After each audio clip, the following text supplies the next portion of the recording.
All right. Thank you everyone for joining us. We are going to be starting now. I noticed that there's still people having coffee. I guess they know it's going to be a long evening, so they want to make the best out of it.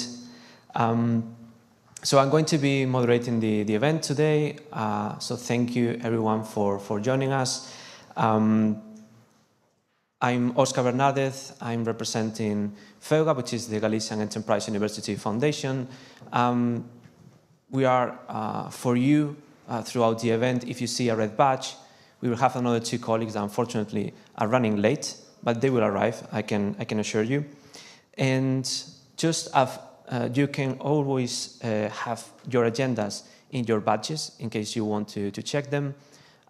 If not, you can use the folders you have outside and you will have all the materials you need. As you can see, it's quite a packed agenda we have for today. We will be starting with our own project, Minister, which is hosting its final conference, but there are also lots of initiatives that you will see through today and tomorrow. So I wanted to welcome all of you, all the friends, colleagues from the project, but also the friends and sister projects that joined us. Also, our expert guests from the ethical and consultancy boards and industry associations and clusters. This is really important because we really wanted to have an open event as the finishing touch to the project. You can also have more information on the project. For those that are not that familiar with it, you have these brochures and more information available for you. But so that you know that when we started, it was a different environment, it was a different context to the one that we have today. But in a way, Minister and the technologies we have developed stay relevant. It's the third anniversary of the Repower EU plan. We are already on 2025. For some of us, it's still hard to grasp this reality, but the important thing is that we are mostly on track on the objectives of the decarbonisation of the economy, of getting rid of contaminant emissions. However, and even though this is great news, there are still certain spots that require our attention. And precisely, it was the European Commission that said just a couple of weeks ago that we needed to do more with regards to energy storage, and particularly with thermal energy storage. So I wanted to reflect on that and the fact that in the last quarter of 25, the European Commission will also deliver a new plan to accelerate storage deployment, and that is signaling us that we need to keep up the game because barriers still exist for thermal energy and for thermal energy storage. So what can we do? What is the purpose of this conference? So at the starting point, I think cross-links between industry, between researcher, it's a good starting point, but it's not the only thing we can do because we are generating more and more knowledge and we have to get smarter. We have to make better regulations. We have to make the market follow. And with these initiatives in place, with these initiatives that we are presenting today, I'm sure that more initiatives will follow that will satisfy the needs, the energy needs from both homeowners and industrial partners alike. But we have to start somewhere. This event is held under the European Sustainable Energy Week, which is going to be starting tomorrow, just down the road, 5 minutes by walk from here in the Charlemagne building from the European Commission. It is organized by the European Climate Infrastructure and Environment Executive Agency. And it is already the 18th edition of this conference. And for this 25, the theme for the conference is powering a fair and competitive green transition. So fair and competitive. And I think that's appealing to the people who are here in this room, to the people who are following online, because these words resonate in that we have to shift our minds. It's not enough that we get to develop these technologies, that we make viable solutions if we don't make a different use of them that we were previously doing with legacy technologies. So end users, regulators, especially those from the European Commission, I think that these novel technologies for thermal and non-thermal energy storage can be delivered at lower costs, attract new investments, and provide energy security, which is unfortunately one of the topics from the last 2 years. So let me get back to where we started, to the name of this conference, reaching the decarbonisation goal. And the key element there is reaching, because our objectives now will only take us so far, will only take us to 55. So how do we get from 55 to 100%? For Minister, our ambition, the ambition that sets us apart, is to deliver high-density thermal energy storage that provides heating and cooling. We aim to be there. We aim to be there for residents. We aim to be there for any home configuration, any energy reality. We aim to be there because our solutions can provide the necessary reliability, and we are reaching where other previous technologies cannot. We compelled you to help us also in making this mind shift a reality. And today we start this conversation as part of a 2-day event. We have here 26 institutions contributing to this event, even more among the public, and also so in person and following online. And for those, I say that we can follow up with questions. We will have Q&A. But for those presenting, I will say to you that please do not use all our time, because we are going to need this time for the public can intervene.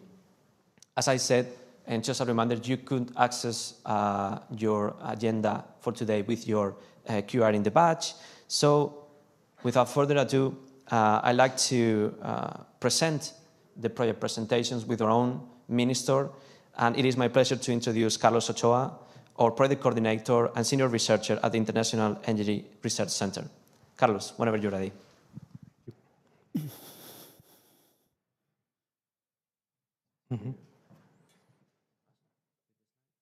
Yes.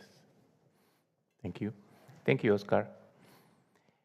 First of all, welcome everybody to this event. We are happy to see you here, and also everybody that is listening to us online. We are glad that you can join us, and we can present to you the effort of almost 5 years in the making for this project. As Oscar mentioned, this is one of the contributions for ourselves to the Sustainable Energy Week. And I will present you about the ministerial system in a general way, and my colleagues will introduce it in more detailed way. So, as you know, my name is Carlos Ochoa. I work at the International Energy Research Center. We're part of Tyndall National Institute, which is based in Cork, in Ireland, and we have been coordinating this project. Why thermal energy storage? Renewable energy sources are abundant and are fundamental in order to have an energy transition, but these sources have variations, and also there is intermittency. For example, if the day is cloudy, then we cannot do much, but we can store the heat.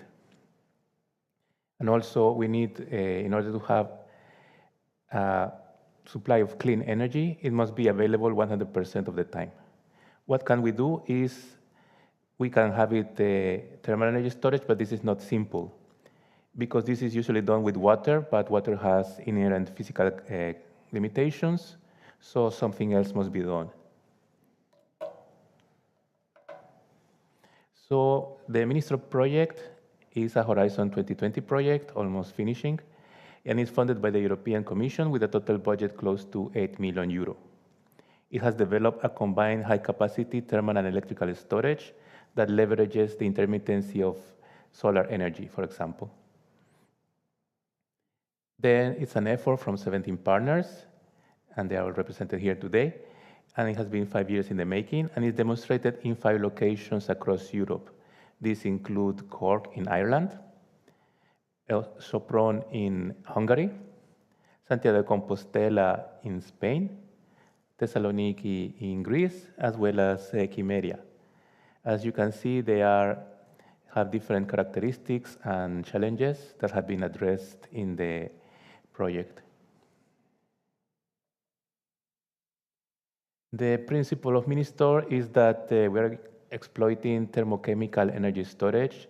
This is by far the highest energy density that can be stored from materials that can be used safely. Water is well known, but it has limitations. You can see it's one of the lists that covers the heat storage.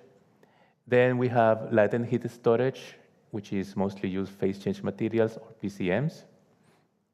But again, there are certain limitations in their capacity. And then, of course, we have a thermochemical storage, in which one of the highest storage densities is made by chemical reactions.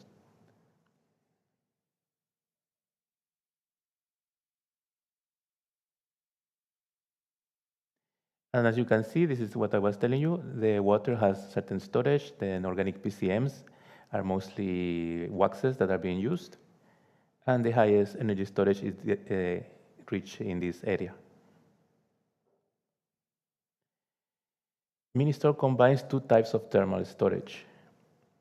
Thermochemical materials, or TCMs, they store the heat in the form of chemical energy.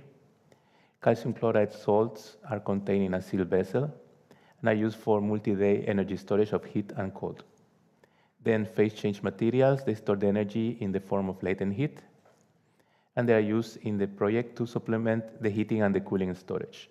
This means to make it dispatchable as it is needed. This configuration has been calculated to reach an energy density of over 180 kilowatts per cubic meter, which is more than 10 times the energy density storage of water. So this is very promising. The heat input to the system, because it's a large amount of energy, is provided by innovative photovoltaic thermal panels, or PVTs, and solar thermal collectors. The PVTs produce electricity, which is stored in a conventional battery system, or BESS. And all the system is controlled by a home energy management system that automates the different procedures and optimizes energy use and sell the electricity where this is allowed. So also it's quite an effort to control the system, since there are many reactions and subsystems involved.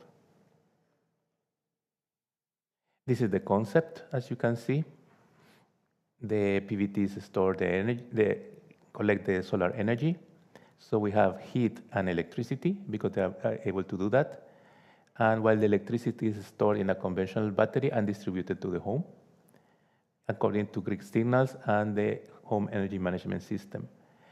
Also, then the heat that is produced is sent to a thermochemical reactor, and then distributed to the hot and cold PCMs, and then in turn to the household system of heating and cooling.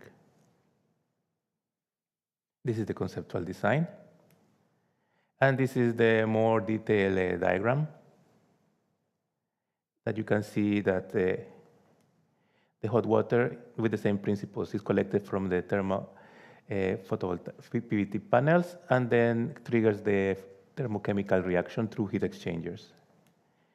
And this reaction occurs at high pressure. This means 3 bars between ammonia gas and graphite-enhanced calcium chloride. And this is sent as cold and as heat. And the reaction is reversible through condensation and evaporation. And this means that the system can keep on going for several cycles and for many years.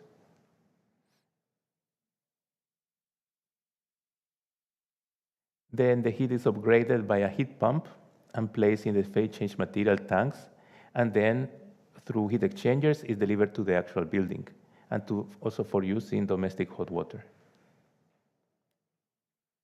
The system can be self-powered, and the amount of the area that is covered by the solar collectors and panels is enough to power it.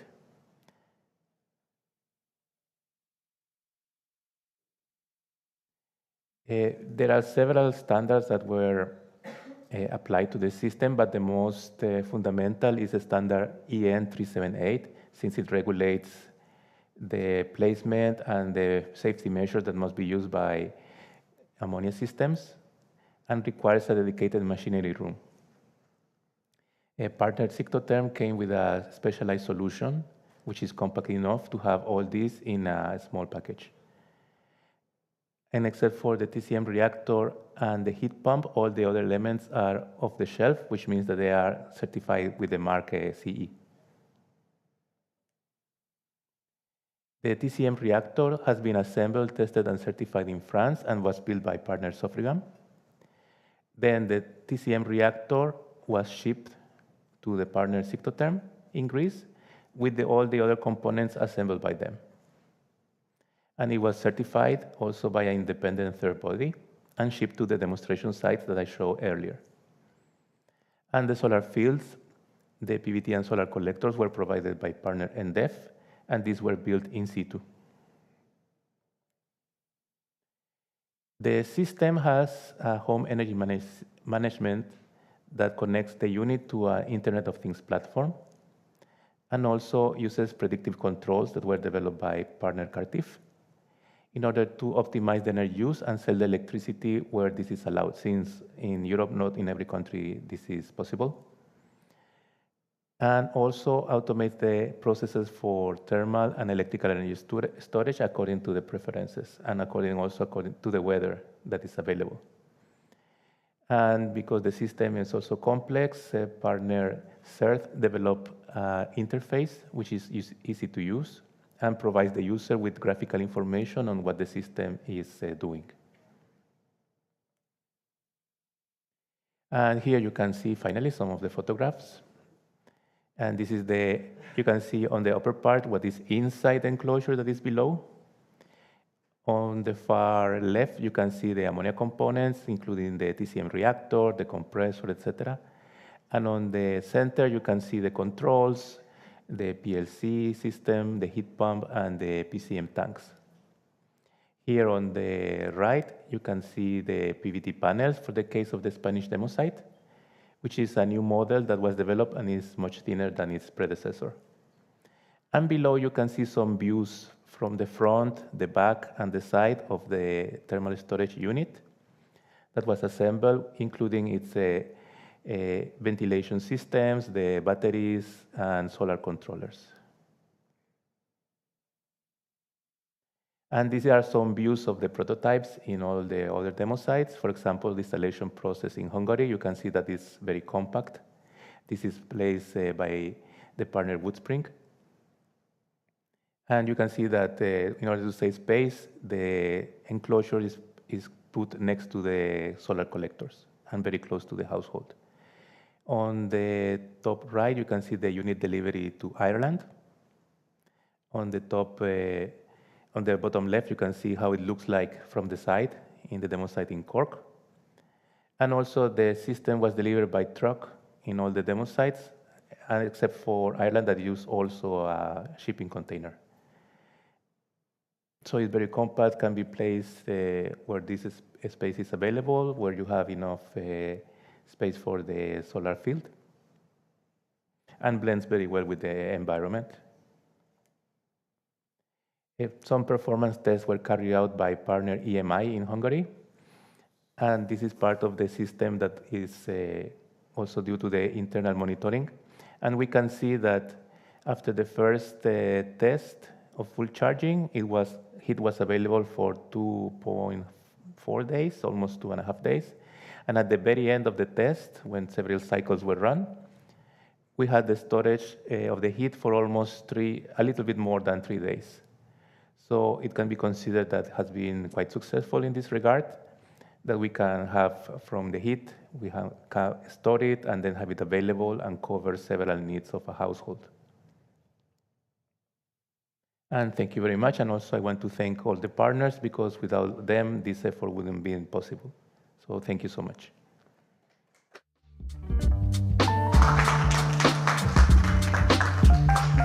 Thank you, Carlos. Next up, we'll have another presentation on mini-store project. In this case, it will be our colleague 362 from CNRS Prom, who will be presenting the key driver technology for mini-store. Thank you, Oscar. So, where is the... here. It's this one? Yeah.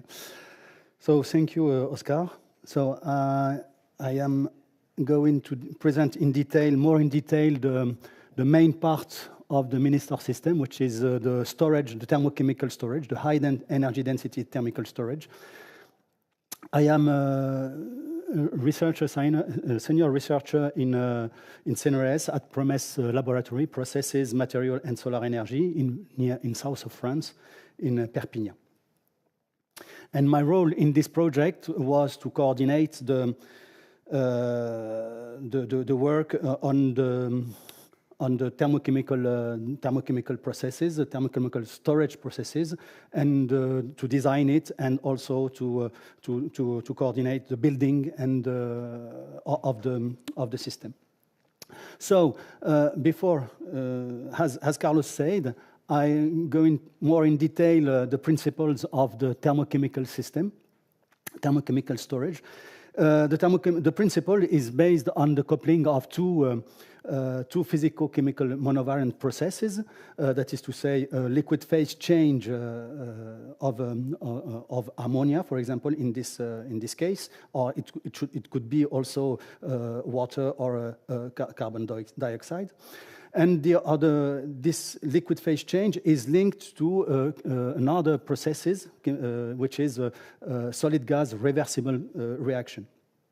And the coupling and the system implements two reservoirs that are coupled together at the same operating pressure. And as the processes are different, then the temperature occurring on each processes are different. That is to say, if we want to produce heat at the thermochemical reactor, then in the liquid phase change, it should be different. I'll go more in detail after, but what we can say here is for given operating pressure, the processes operate at a different temperature. And we have two phases, and we have the system can need to we can apply it depending on the operating conditions. We can cover a wide range of operating conditions, and it presents also high performances, storage density, storage energy density, high energy storage density. How it operates this? So we have two phases. Heat storage phases and discharging phases. During the first stage, which is led at a high operating pressure, the heat input is brought at the reactor. We heat the TCM reactor, and then we have a decomposition of the salt, which decompose in other salts, and the gas is released to the condenser and is condensed at at the ambient temperature. And when we want to discharge it, the reactor is cooled here, and then it absorbs the gas coming from the evaporator, which make a cooling effect.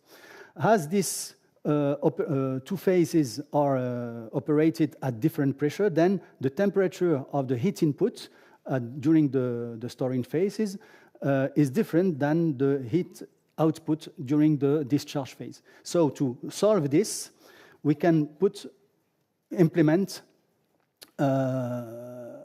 another element, which is a compressor between the thermochemical reactor and the condenser during the charging phase. And in this way, we can discharge heat at relatively the same temperature than the heat that is input in the reactor during the charging phase.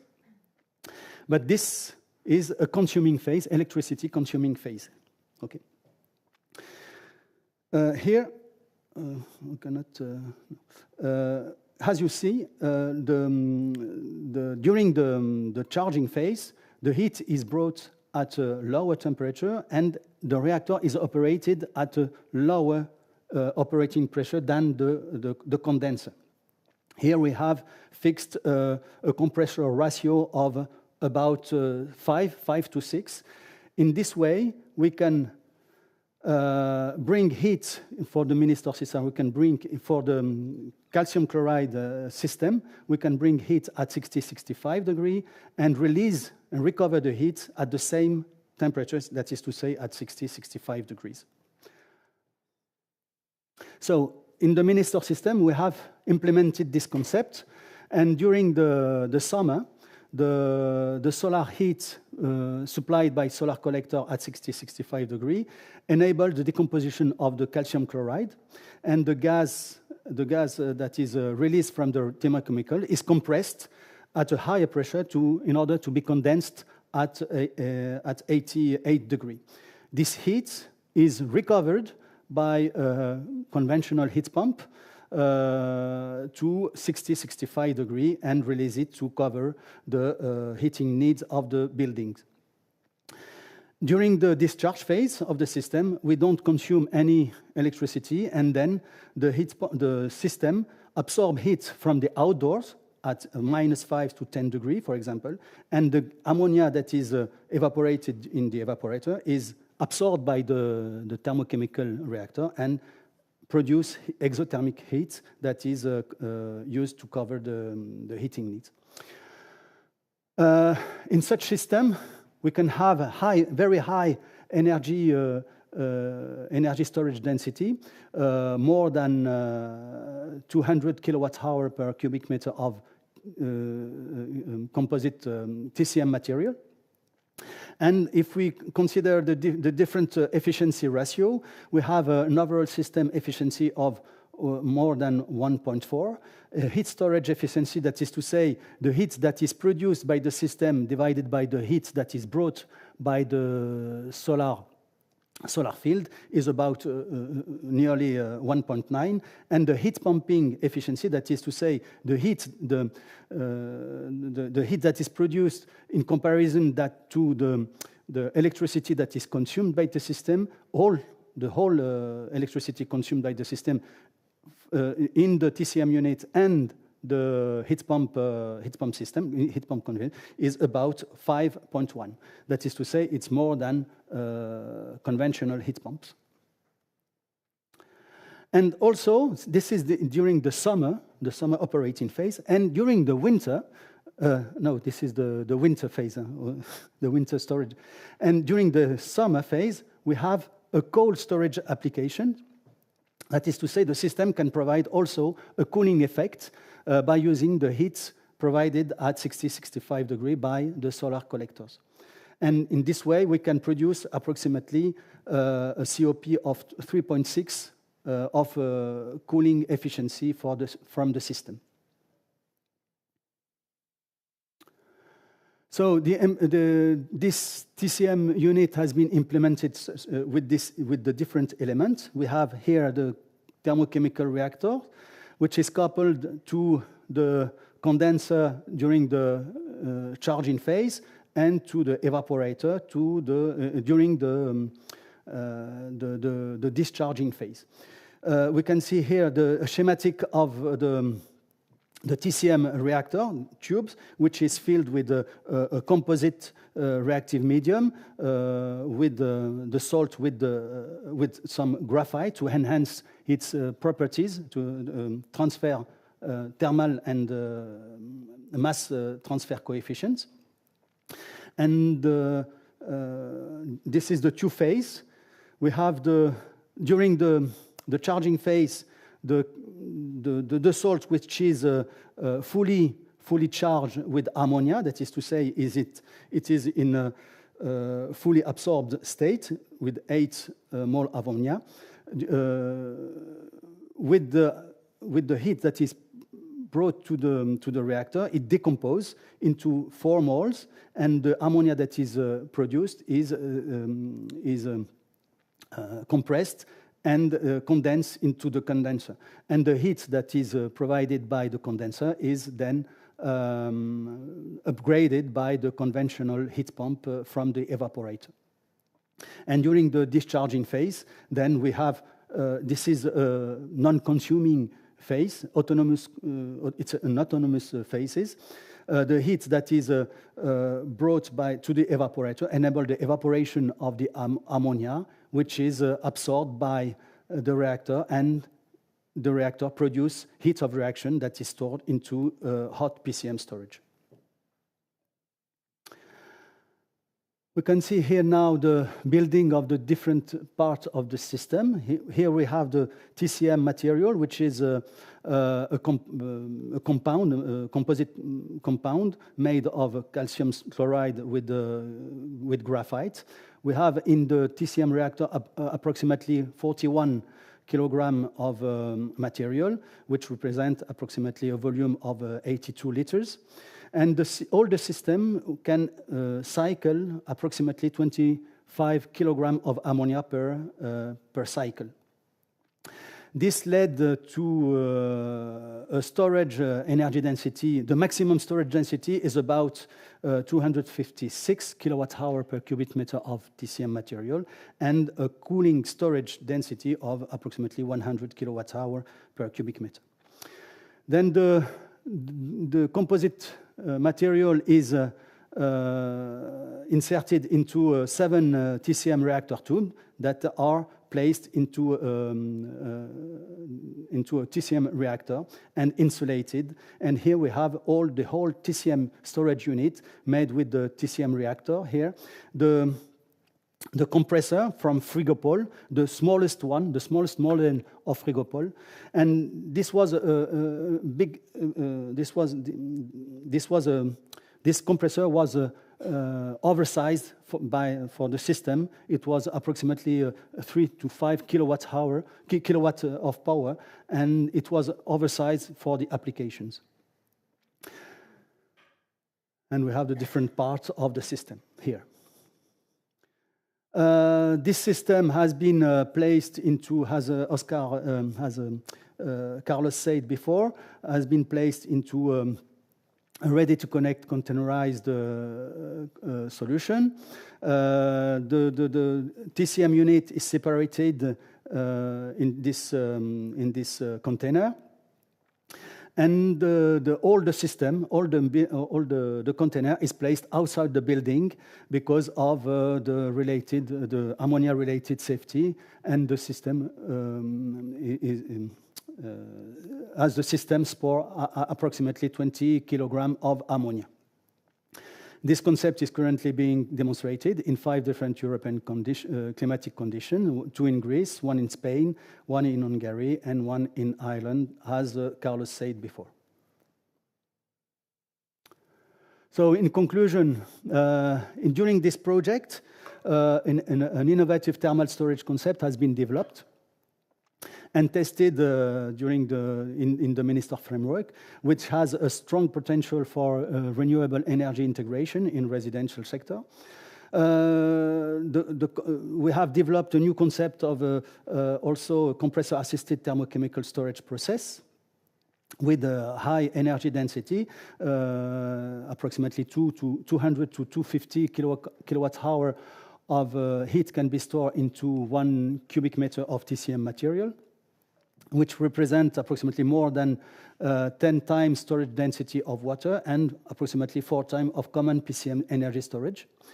The heat produced in winter, this system can able to produce heat, to store and produce heat during winter, and also cold in summer. And also the use of the system use also environmental friendly materials such as calcium chloride and graphite, and also work in fluid, but ammonia, as you know, is a toxic, and we need to have some specific safety implementation on this system. We have a positive life cycle assessment, as Marco will introduce on it, because of the material recyclability. But a number of issues still need to be addressed before the technology can be disseminated on a larger scale, such as the ammonia regulation and standard to be developed in the residential sector. Also, specific safety measures need to be applied in residential sector, and system with smaller ammonia amount than those implemented in refrigeration industry.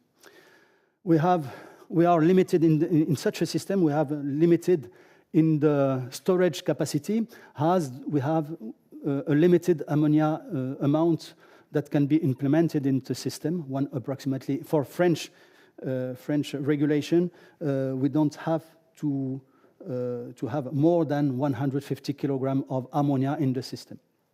So this restricts the storage capacity to approximately 1 kilowatt-hour for domestic use.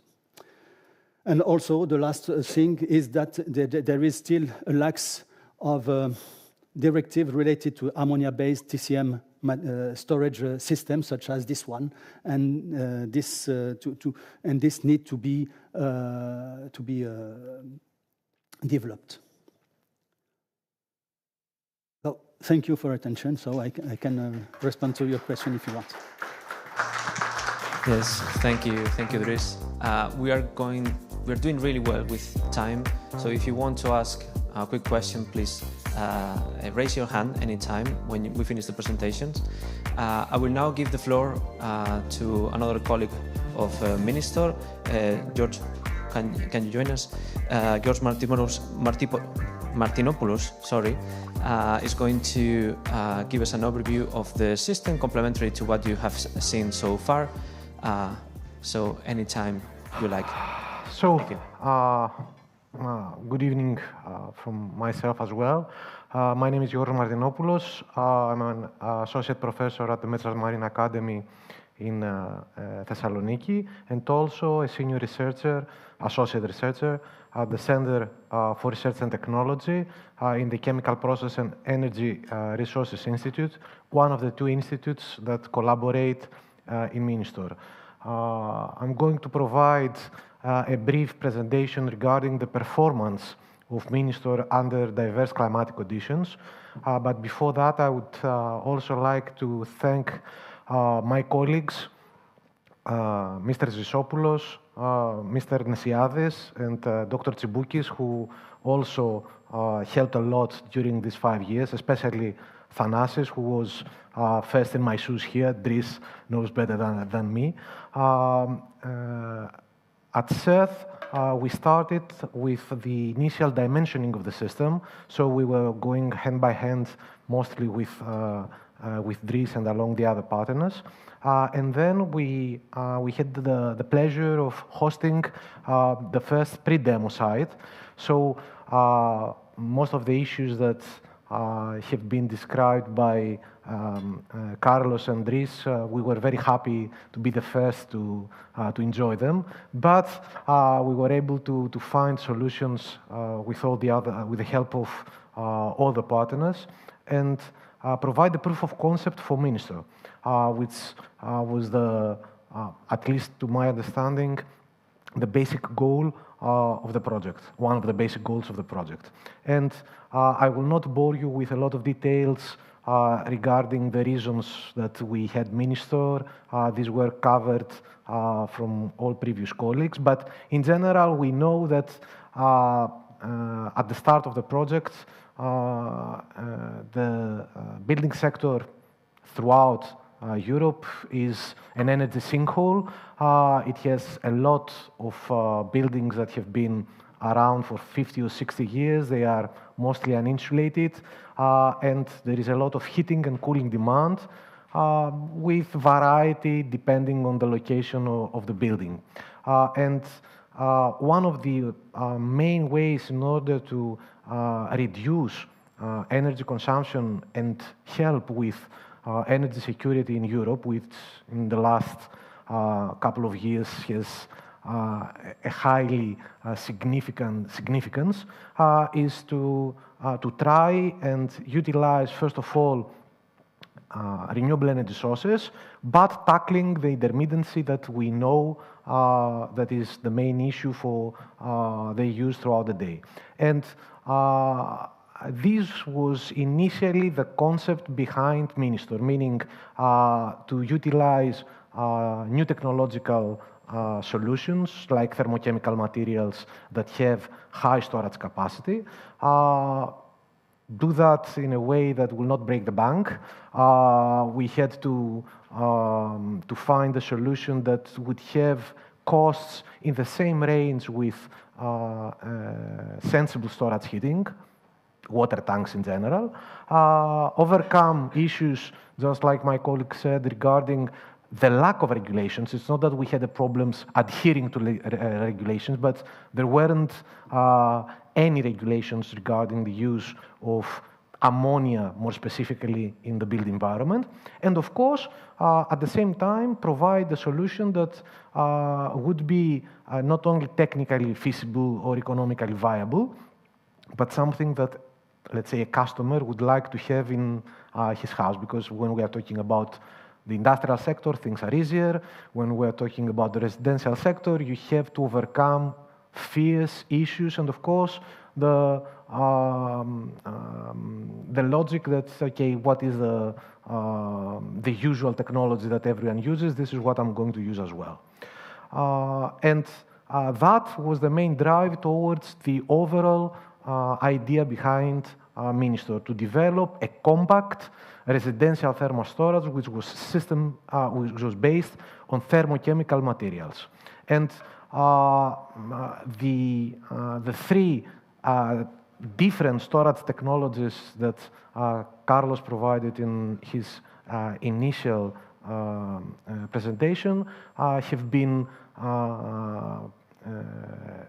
compacted in Ministor, meaning we have both thermochemical storage, we have PCM storage, we have a small but very useful, sensible water storage as well. And apart from that, we have batteries. So we have whatever kind of storage we have included there, so that we can utilize renewable energy sources both for heat production and also covering the electrical demand of, first of all, Ministor as a system, and if there is any excess, covering part of the building's demand.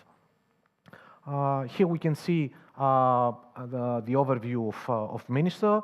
The only difference compared with the previous, that here we have the building with the load as well. I will provide a brief description about its actual use on the pre-demo in Thessaloniki. This is the building where the system is currently used. It's inside the premises of CERT, so it's not exactly residential, meaning it's more like office. Although as a building, it is a residential building because it is a demonstration building that is demonstrating various technologies. Here you can see the 3 arrays of solar panels and collectors. To be more precise, we have 10 PVTs and an array of FPCs. The reason that we use both technologies is mostly because Thessaloniki is, okay, for most of you, Greece is considered a very nice, hot place. This is not the case in Thessaloniki. We have weather conditions that are very hard during winter and also very hot and humid during summer. So on average, the winter temperature is around 2 to 4 degrees Celsius during winter season, 32 to 35 during summertime. In order to have the temperature requirement in the heat that we wanted, we had FPCs as well. Here you can see the actual compartment of container of Ministor. This has an area, it uses an area of about 6 to 8 square meters, if I remember correctly. It can be compacted even more, meaning this is a demo, meaning we needed to have a lot of area inside the compartments in order to work around. And here you can see the electrical batteries and the inverter, which are connected to the PVTs and provide the electricity required for the operation of the system. And especially during summertime, excess electricity is fed into the building and to the grid through a net metering contract as well. The system has been in operation in Thessaloniki from May of 2024 until early December 2024, where we ironed out a lot of small problems that we have during the initial demonstration of the software, of the hardware. But in any case, we were able to use the system to provide part of the cooling demand in the building during summertime. Okay, as you can understand, the logic that in August in Greece everyone is on holidays is true as well. This is the holiday season in Greece as well, and the charging of the TCM reactor was very similar to what we had initially thought of, and also what we had calculated in the simulation that we had at the initial dimensioning of the system. And based on the results that we got and the initial simulation that we had for the initial dimensioning, we tried to see how the system would fare in typical usage throughout Europe. And to do that, one of the parameters that we had to consider was that we have very different climatic conditions throughout Europe. Based on the grand agreement and the things that we want to achieve, we have taken representative climates that cover pretty much all of continental Europe, from Southern Europe until Scandinavia. And in order to have, let's say, more logical distribution of buildings, we utilize the Tabula database, which provides the energy demand and thermal characteristics of typical buildings throughout EU for a specific construction period. In most cases, we utilize buildings that have been built after the 1990s.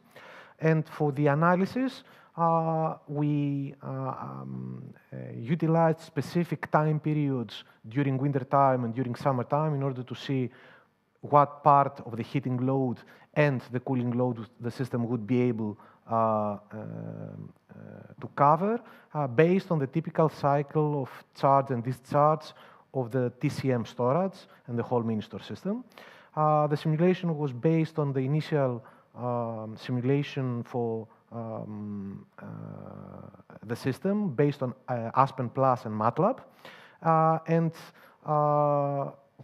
we utilized pretty much the same strategy that we had during operation, meaning starting with an empty TCM and PCM storage, trying to fill it up, and when it was filled, then start providing heat or cold, depending on the season, on the building, in the building, excuse me. This is the actual MATLAB code that have been used, but in order to spare you the technical part, here we can see what is the actual part of the heat load of the buildings in specific locations: Rome, Porto, Larnaca, and Athens, that were covered by the solar field only, by renewable electricity. We can see that in southern parts, or parts of Europe with, let's say, not very harsh climatic conditions, the system was able to cover significant parts without utilizing any auxiliary heat. And by auxiliary heat, I mean heat used, taken by the PVTs or by the grid. We have both options. Of course, with auxiliary electricity, in general, we can see that the heat load coverage can be increased substantially. For instance, in some cases, we can reach even 80%. Santiago here is one of the demo sites. The system is slightly different from the other demos, meaning we have a heat pump there that increases the heat produced to a higher temperature. So the electricity requirement there is a little bit higher, but also the COP is going to be significantly higher. And of course, we can see that in northern cities with harsher climatic conditions and also lower solar potential during winter time, the small array, solar array that we have used, because we have used the same solar array in all cases, meaning 10 PVTs and 5 FPCs in all cases, is not enough in order to provide a lot of heating demand. Here, I would just like to point out something that we haven't highlighted, that Ministor can work with pretty much whatever renewable energy source we want, meaning in this case, in northern climates, instead of flat plate collectors, we can use biomass, which is freely available, and cover significant portions of our heat here as well. Of course, the system can provide significant advantages during the summer period. Here we can see the simulation analysis during the cooling period, where depending on the building type and on the climatic conditions, this varies from 25% up to 70 or 80%. Of course, the results here are influenced strongly by the requirements of the building. Although the typologies have been selected so that are representative and similar between locations, they are not exactly identical. This is why you see these small variations. Of course, the best way to see how the systems can actually work in a location is if we see annual results. And here you can see the annual coverage of the system only by renewable energy systems in all locations where the system was considered installed. The coverage ratio here takes into consideration both the heating and cooling demand that we were able to cover, and in case that there was an excess in electricity, the electricity that was sold back to the grid as well.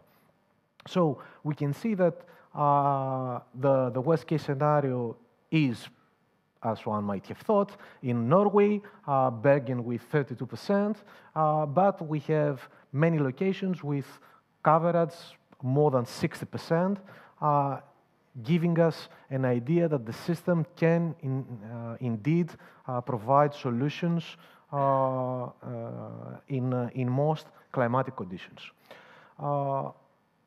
Then, of course, just like with the demo, we started thinking, okay, how if we use the different strategy?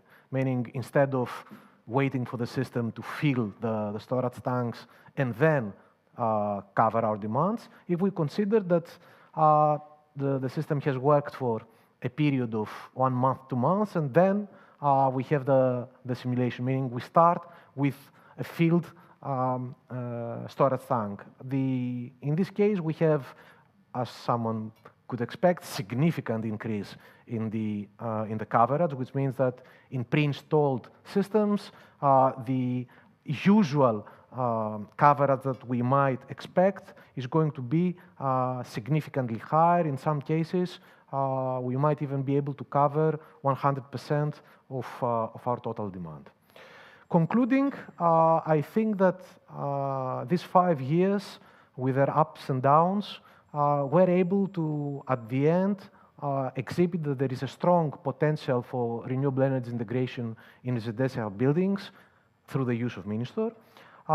Its performance, of course, is highly dependent on local climate and building characteristics, but the proof of concept of Ministor is something that we need to highlight, and that at the very worst, a 40 or 50% of coverage, solar coverage that is easily achieved throughout Europe. Of course, optimization strategies is something that can increase even more the performance of the system. And as we move towards market penetration, this is something that we need to highlight. And of course, we need to overcome the main issue, which is for residential building, because for the industrial or commercial sector, things are easier, that most of the ammonia use is not covered by, is not regulated by standards at this time, which means that we need to follow industrial standards which are stricter and also with higher costs. And with that, thank you very much. I don't know if you have any questions. If not, we can discuss afterwards as well.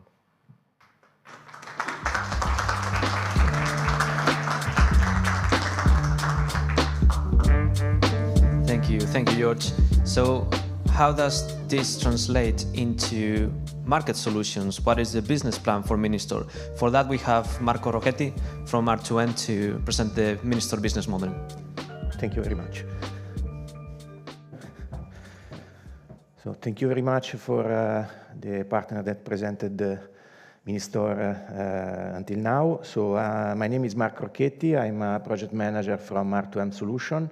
My role in the project is to manage the innovation of the entire project and demonstrate that this solution is able to be presented into the market in the future and when we can find the right conditions.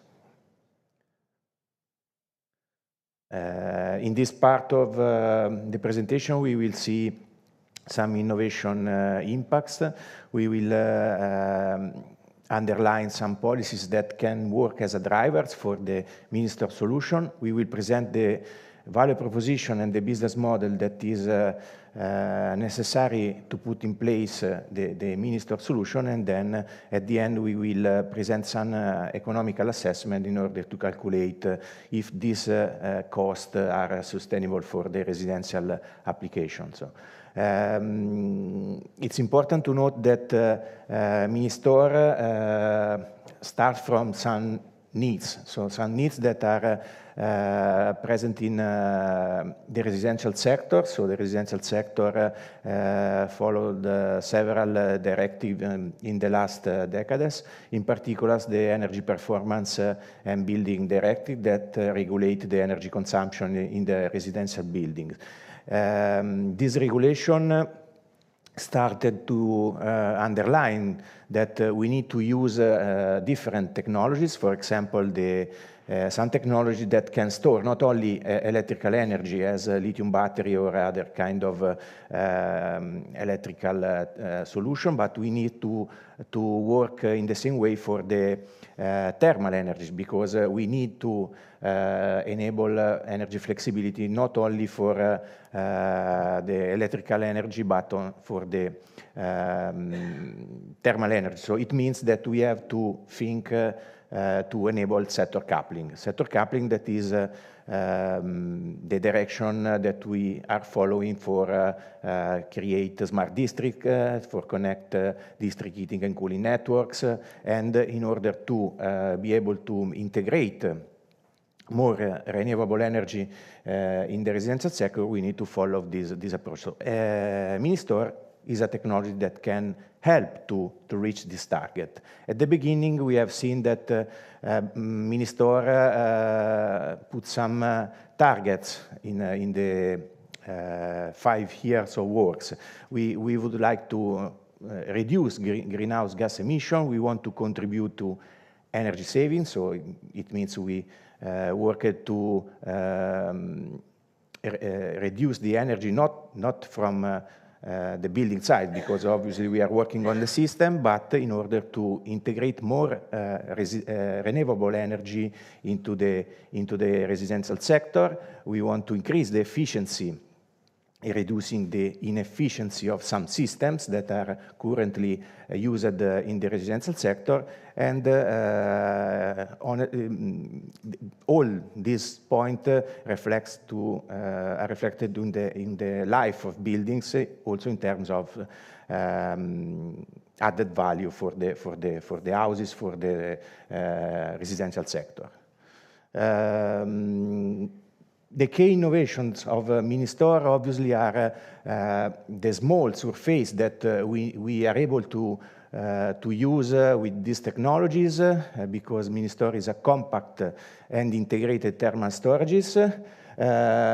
We use some innovation as thermochemical storage, phase change materials, and the core technologies, the core point of the project are obviously represented by the energy storage capacity that compared to the commercial solution, the water-based solution, is more than 10 times higher. The approach is follow the human-centric approach because we are promoting technology able to facilitate the iteration with the end users, but also with other stakeholders inside this value chain. And last point, obviously, is but probably is the biggest challenge is to reduce the cost of this innovation, decrease the installation times, reducing the installation times, and reducing the maintenance for this technology.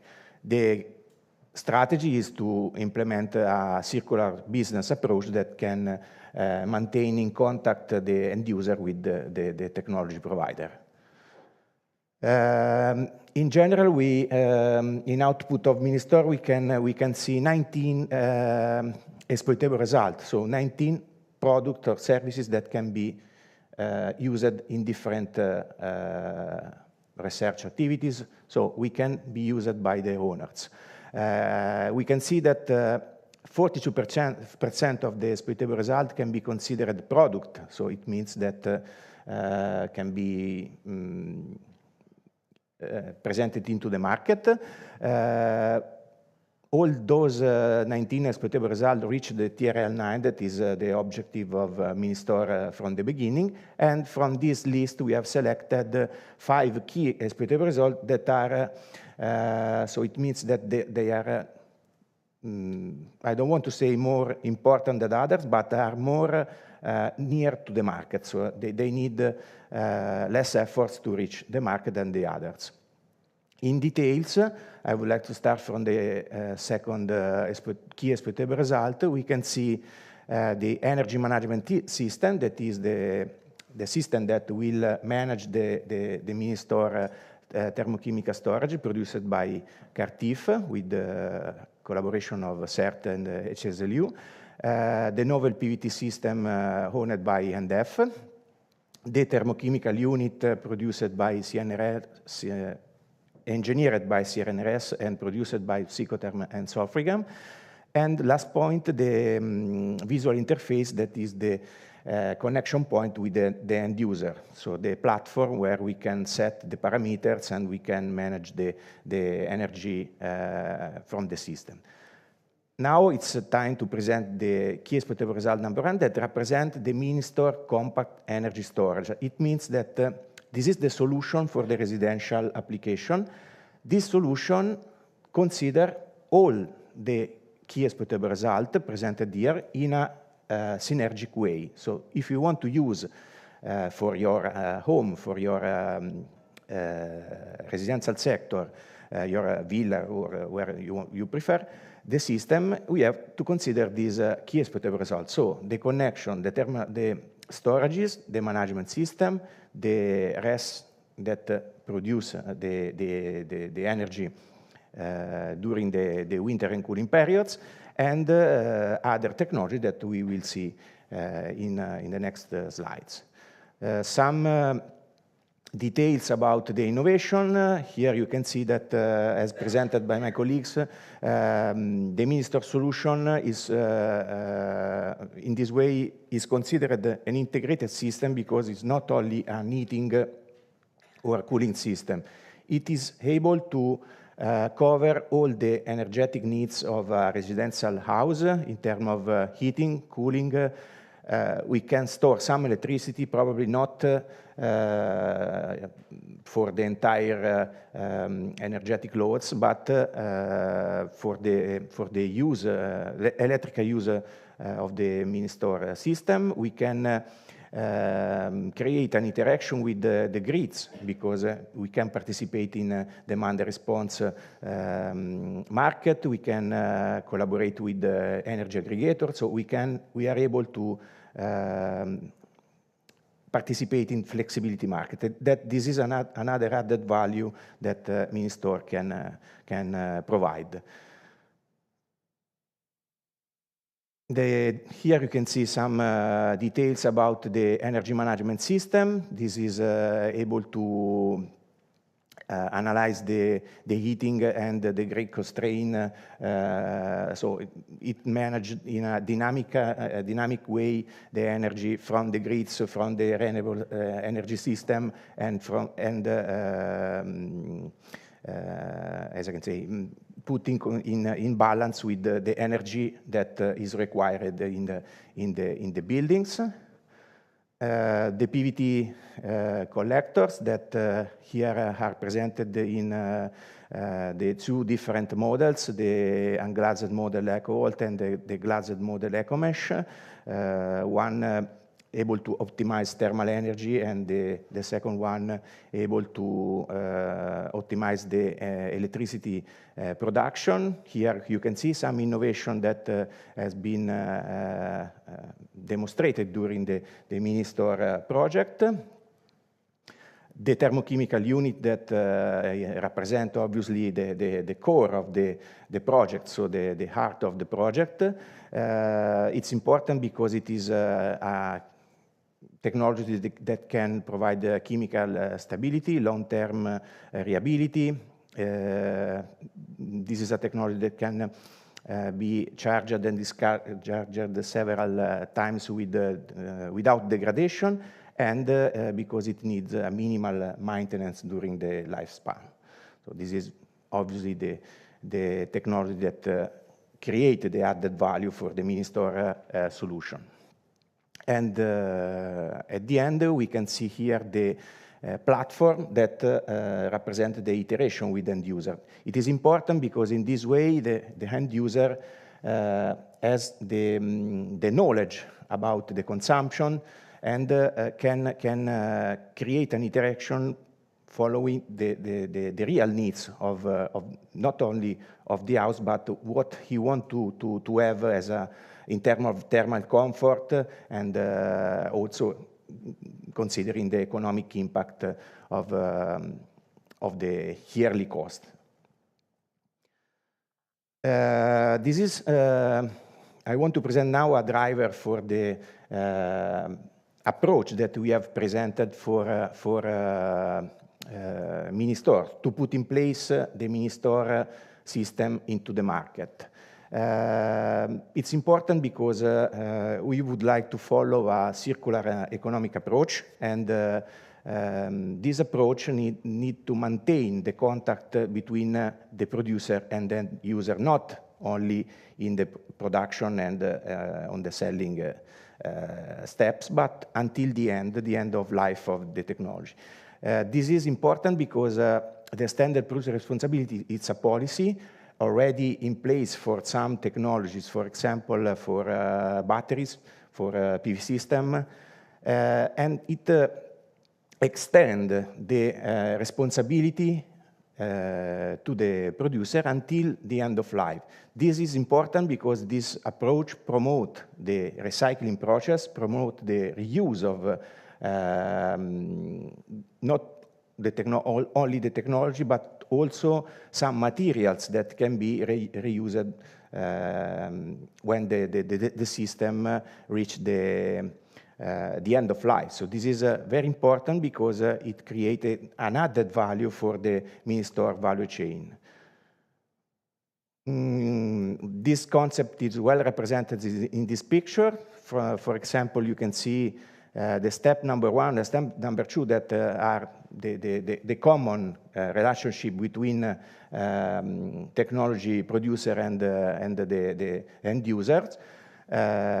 that starts from 1 and is concluded at point 2, with the extended producer responsibility, we follow the entire cycle, considering the consumption, the disposal, and the recycling and the reuse. The benefits are not only for the producer or the end user, but are for all the society. For example, in this way, we can reduce landfill and production and pollution. We can reduce the use of raw materials from countries where we know that there are no political stability. For example, a good example of this approach is the lithium battery that represent a problem where we need raw material from countries where outside Europe, because in Europe we don't have availability of specific raw materials. We can encourage sustainability design because we have to think about reuse and recycle from the beginning, from the engineering of the product, not only during the lifespan. Yes, this is an example of some technology already covered by this policy. For example, packaging, electronics waste, batteries, PV system, automotive part. So in this way, considering the business model that we have presented in this project, we want to follow this approach in order to facilitate the circular economic design. The analysis of the value proposition is very simple because so the mini store compact energy storage system is an integrated solution, so it means that it can be compared to a group of systems, not a unique technologies. And it means that we have to consider the thermochemical storage, the PCM unit, the home energy management system in a joint application that we want to present for primarily for the customer segment represented by the residential sector in terms of small houses from the beginning, but also this can be also extended for industrial sector, considering the regulation of the ammonia that limit the use of ammonia in some markets, European markets, not everywhere, but this at the moment represent a potential barrier for the market entrance. We are not only in mind to meet end users, but we want to work with different stakeholders, for example, building managers, building energy operators, energy aggregators, designers that can facilitate the development of high efficiency buildings or net zero buildings, and obviously the residential end user that can decide to buy this solution for building renovation or in new buildings. This is the connection between the mini store value proposition and the customer segment. In order to define this approach, we have used the Canvas template that here is represented for the value proposition. It demonstrates that the system is able to cover a lot of customers' needs. For example, the needs to increase more renewable systems. So, because obviously without storages, without flexible asset, we cannot integrate a lot of renewable system because some kind of energy without storages cannot be used, for example, during the night when we need a lot of heating. With this solution, we can increase the penetration of RES system in the residential sector. We can increase the energy performance certification of buildings. We can optimize the use of energy inside the building, so we can reduce the loss of energy in certain period. We can enable the flexibility into the residential sector. That is an important point, considering the evolution of local district, smart district, and other kind of innovation that are important for the decarbonization of the residential sector. We need to reduce, obviously, the capex of these technologies and reduce the cost of energy, reduce the cost of environmental footprint for the residential sector. All this kind of point can be I don't want to say solved, but can be encountered by the minister skills now, and in future probably they can solve everything the customer segment need. Here is the standard Canvas business model that present a list of key partners that we need to put in place the minister technology into the market. We need the technology providers for the production of the PCM unit, the TCM unit, the home energy management system. So a lot of those technology partners are already present in the Minister consortium, but in order to facilitate our business approach, we need other type of partners. For example, a recycling company, a recycling partner that has inside knowledge of recycling. It's very important to put in place the circular economy approach. Obviously, investors, certification companies, someone able to bring the system into the market is needed, as well as a reseller or other kind of stakeholder that can meet the customer segment. Probably the best approach at the moment to put in place this strategy is to create a NewCo that can be participated by the minister partners with additional partners from different sectors. And at the beginning, we want to meet the customer segment, but as said by Georgios and Dries, probably we can also meet the needs of industrial sector or tertiary sector, for example, sports center that are similar energy needs and similar heating and cooling needs, essentially. We can participate in this business in more or less in two different approaches. The first is the easiest one. So the minister company, the NewCo, can produce the technology and can sell the technology into the market with the extended producer responsibility. The second one is to collaborate with an ESCO or participate in the market as an ESCO with energy performance contracts.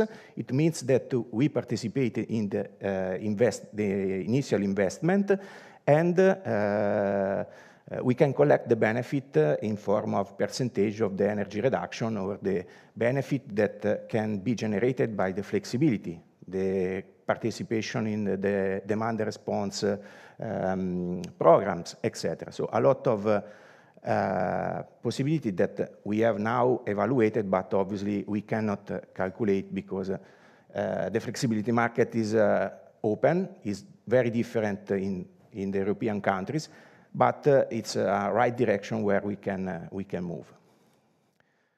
This is in details the approach that I want to present for the circular business model. In the center, you can see the minister NewCo. This approach, in our opinion, in R2M opinion, is very important not only for minister, but for all the thermal storages that can be presented into the market. We can produce the system, the technology. We can sell the technology to the customer segment, or we can participate directly with an energy performance contract. In this way, with the energy producer responsibility, we will follow the customer segment until the end of life. So during I have estimated 15, 20 years of life, until the end of life, where the technology probably is not less efficient at the beginning. So at this moment, we have to withdraw the technologies. We have to collaborate with the recycling company, with the disassembling phase.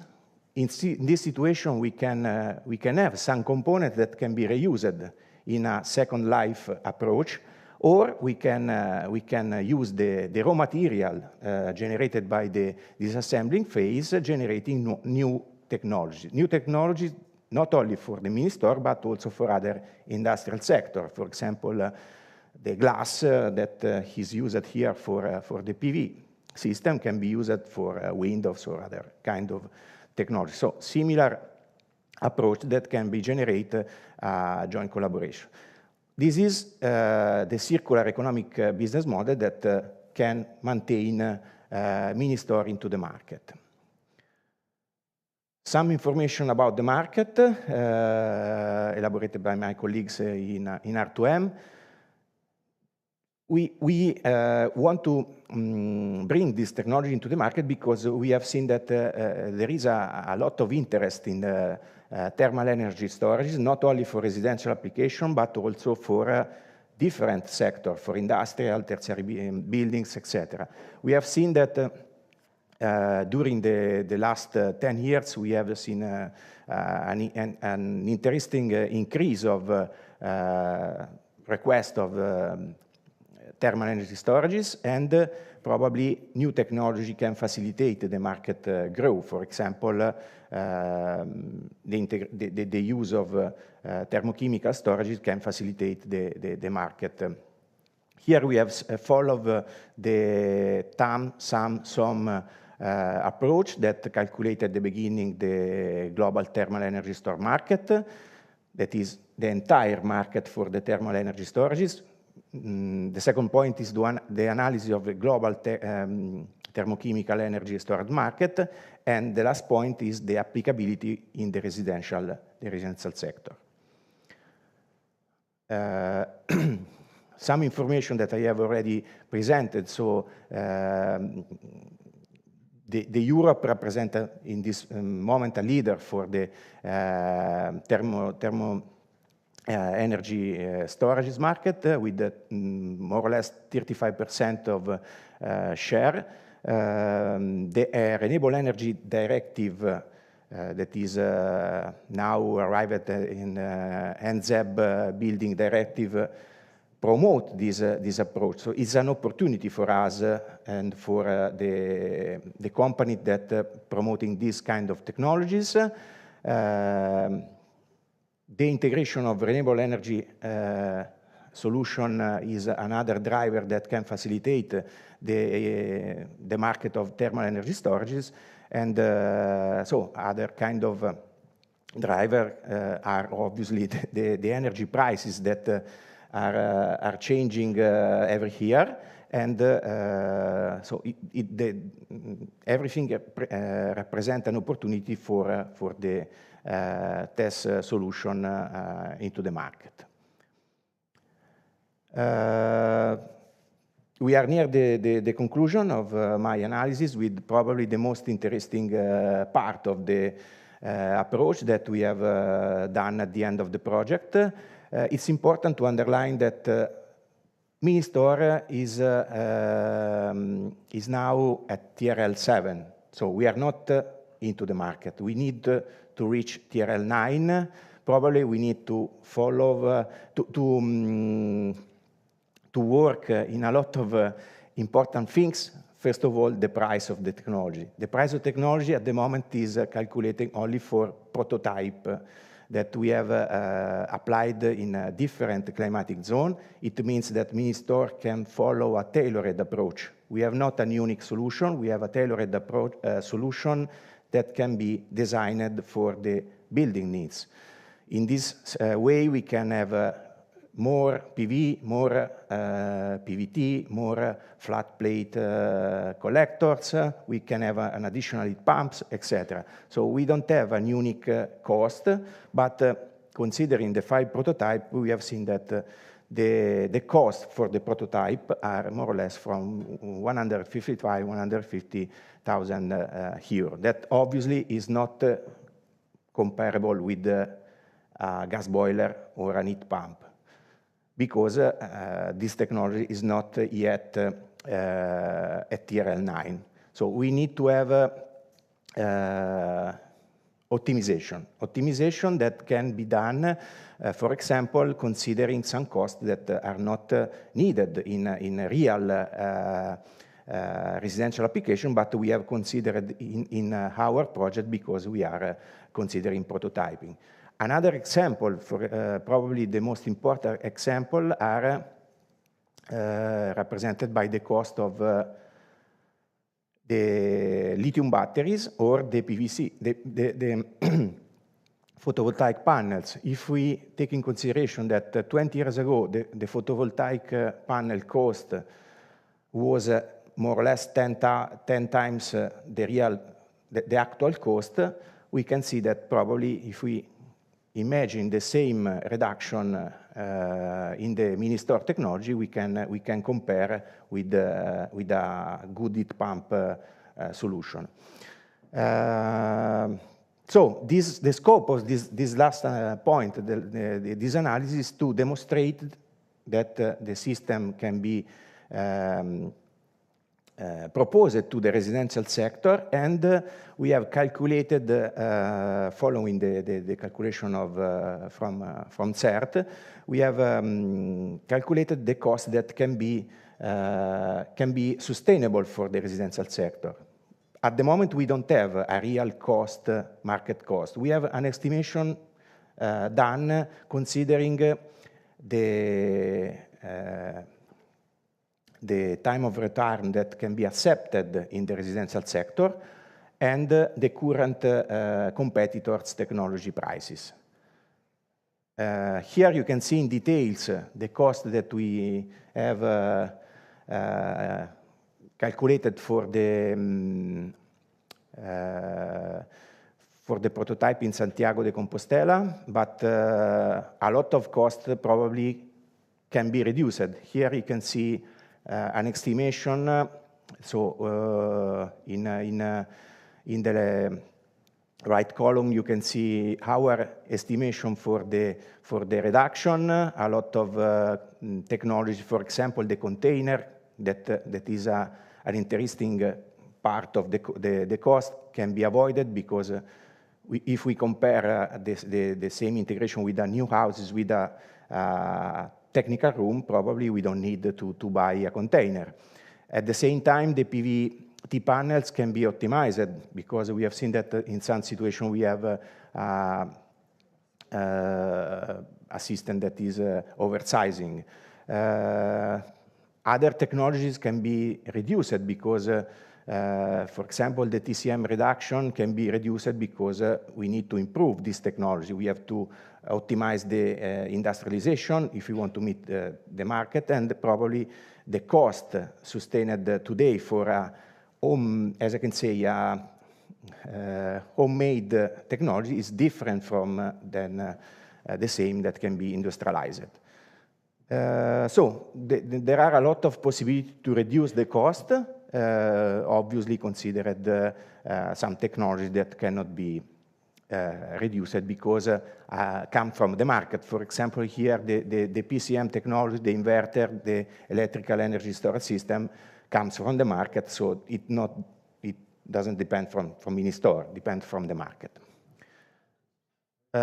So the comparative assessment has been done between mini-store considered in its integrated solution, though the TCM, the PCM for cooling, the PCM for heating, the electrical storage, the PV system, the home energy management system, because we are not proposing only a system for heating and cooling, but we are proposing a system that can be optimized considering the end user needs. Here we have some technology references. An heating and cooling system that can be a gas boiler or a heat pump. We have a cooling system that can be a heat pump or a reversible heat pump or a chiller. Thermal storage that is a water-based tank. Energy storage system is a lithium battery, essentially. The home energy management system, I considered For the baseline, more or less 2.6 kilowatt peak of PV. That is the same electrical power of the PVT installed in our use case scenario.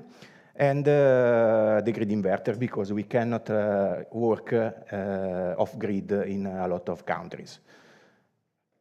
Result of this calculation, so we have the use case number 1 represent the same use cases presented by CERT in Rome. Here we have a building, a big building because a big flat, so residential home with a low energy performance certification, so not representative of the current market, but probably this is a representative residential building from 50 until the 90s.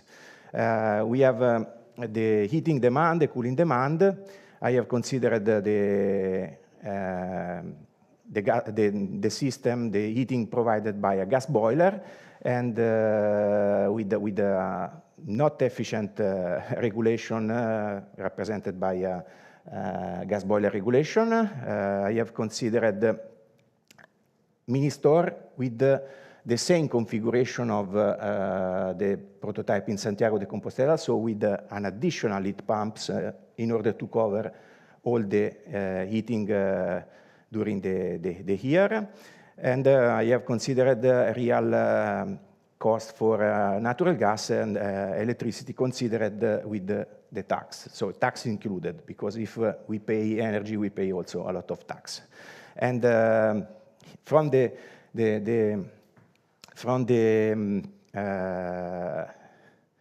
baseline, we can see that the baseline, all the heating is produced by the gas boiler. With mini-store, we are able to cover 55% of the heating needs, of the heating loads, and 45% of, so it means that the rest of the heating, 45% comes from the heat pump, the electrical heat pump. It means that we have to pay electrical energy. So the difference of cost between the baseline and the mini-store system is more or less 1,000 euro every year. I have considered this technology with an end of life of 20-25 years, so probably it's not important now, but it's important to define a payback time. So the payback time that can be accepted by a residential end user.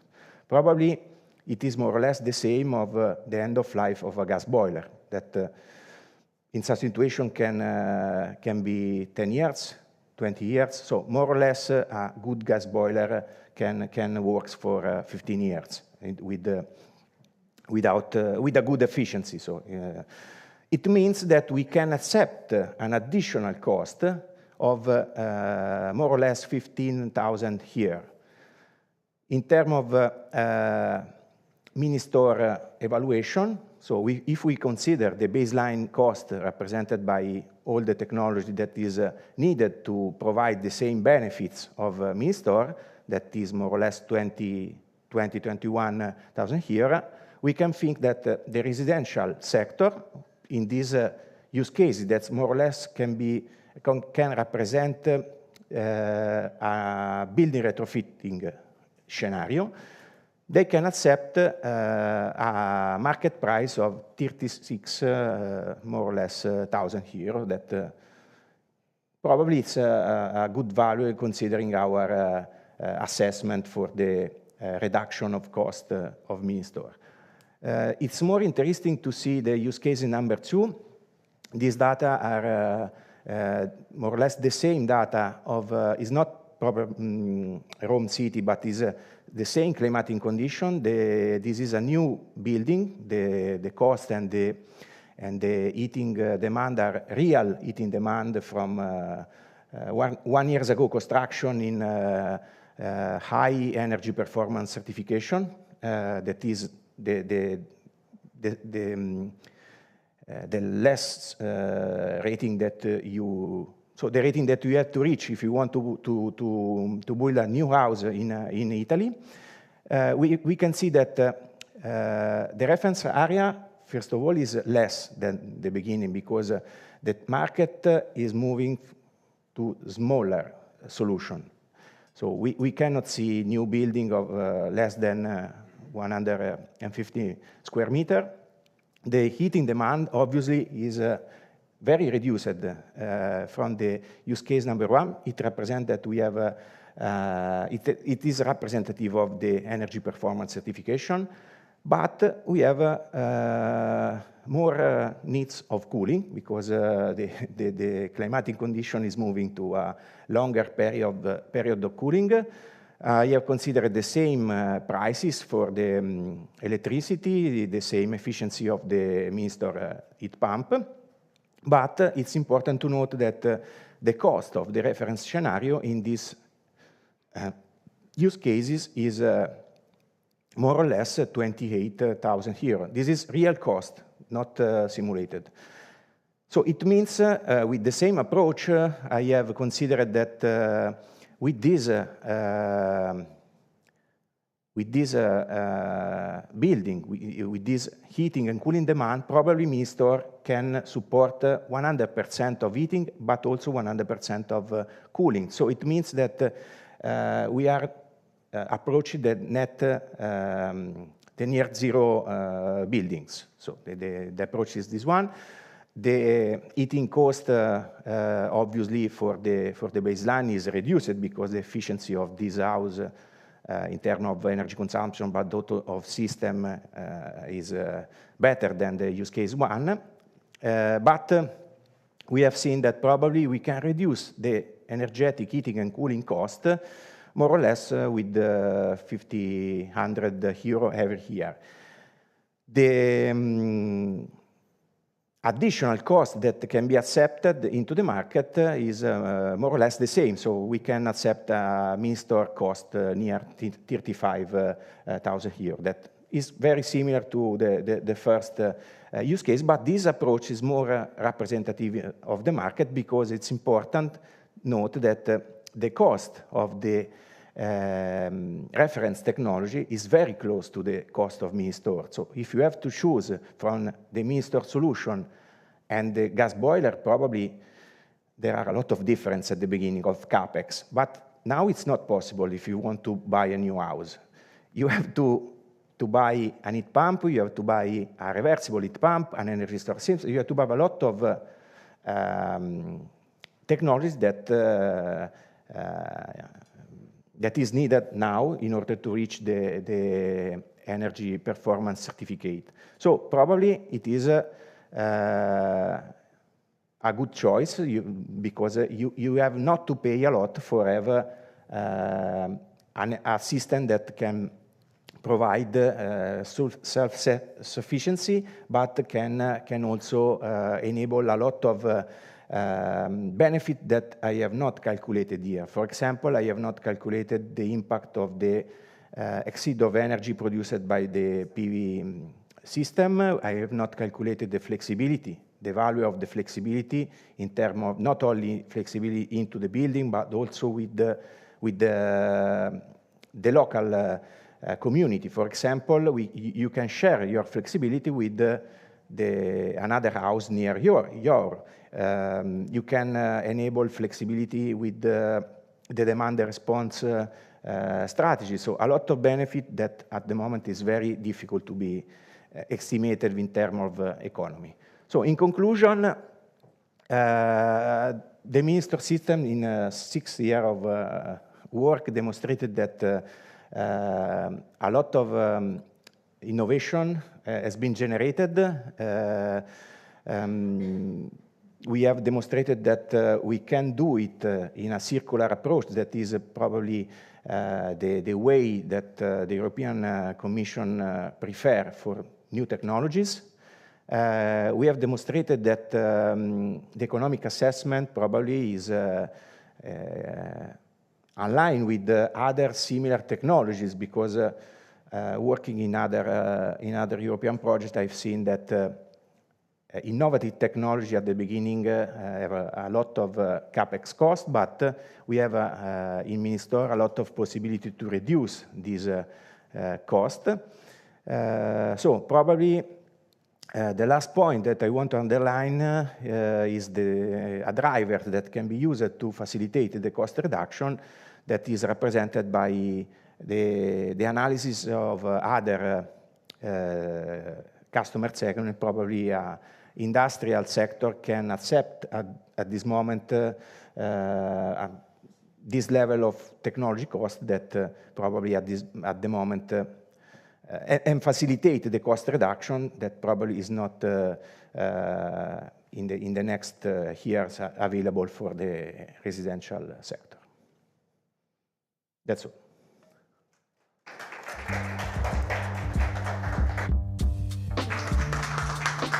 Thank you, Marco. I think everyone is invested into the Ministore ecosystem, or at least more invested than before. I also wanted to say that we are doing great in terms of time. I know you're eager to go to the next coffee break. I know sometimes this presentation can get a bit carried away because we have a lot to share. But one last presentation before we move and have that break. And this is a really interesting one because we are now switching from project to a different project, an initiative that is called HiStore.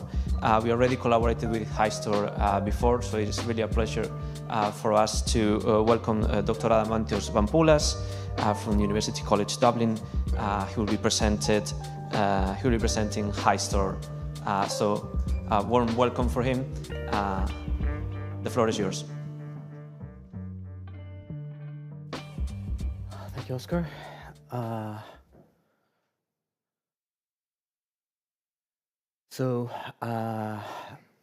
Today I'm going to present the insights from our project, and especially issues associated with the semantic modeling of thermal energy storage systems.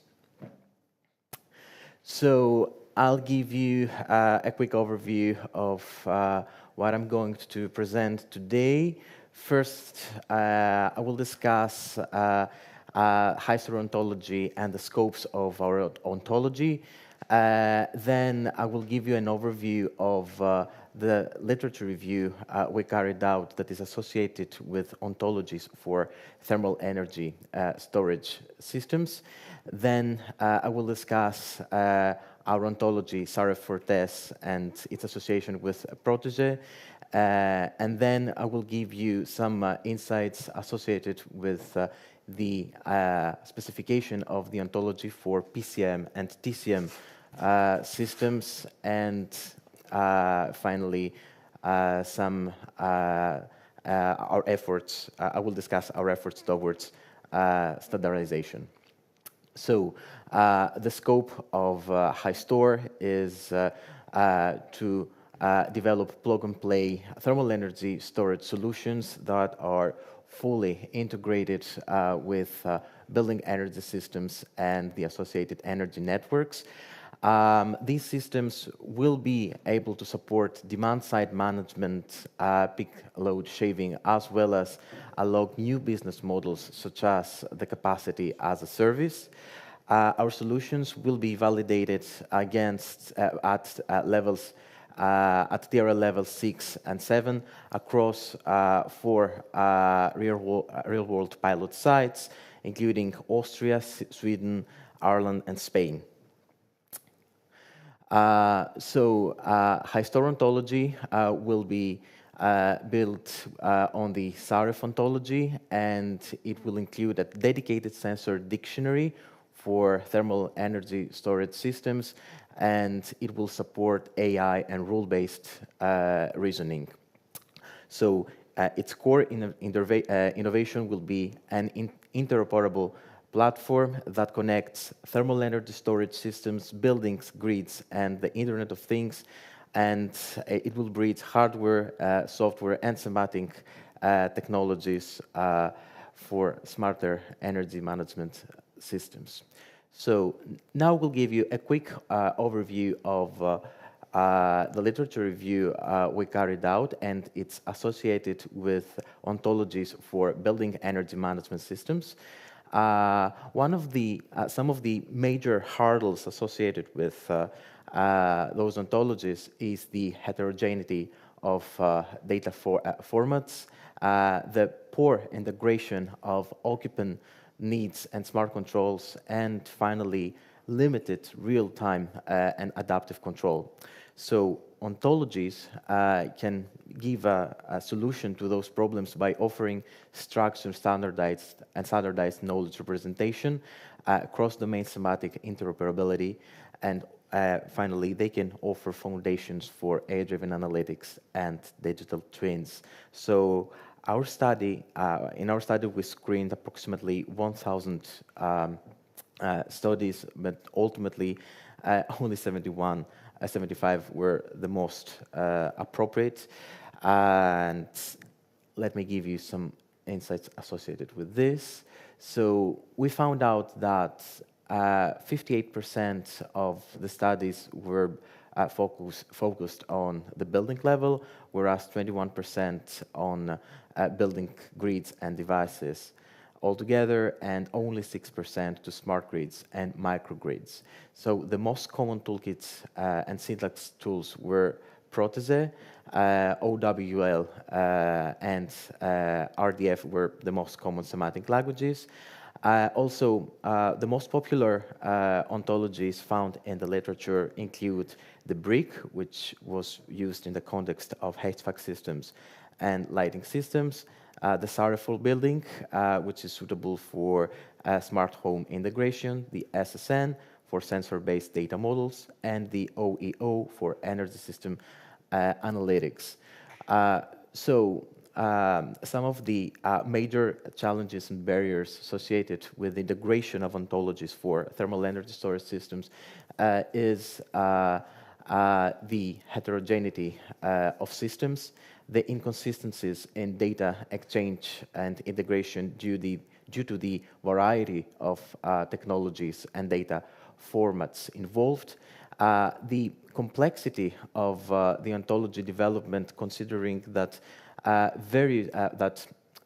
this requires deep expertise by actually by many domains, such as mechanical, electrical, or computer engineering experts, the complexity and costs, the incomplete and poorly structured data, and the difficulty of aligning domain-specific ontologies with cross-domain standards, and finally, data quality, scalability, and integration issues. So, future research directions in order to address those problems include the development of automated ontologies that could without resorting to manual approaches, which are time-consuming and resource-intensive. The development of and this automation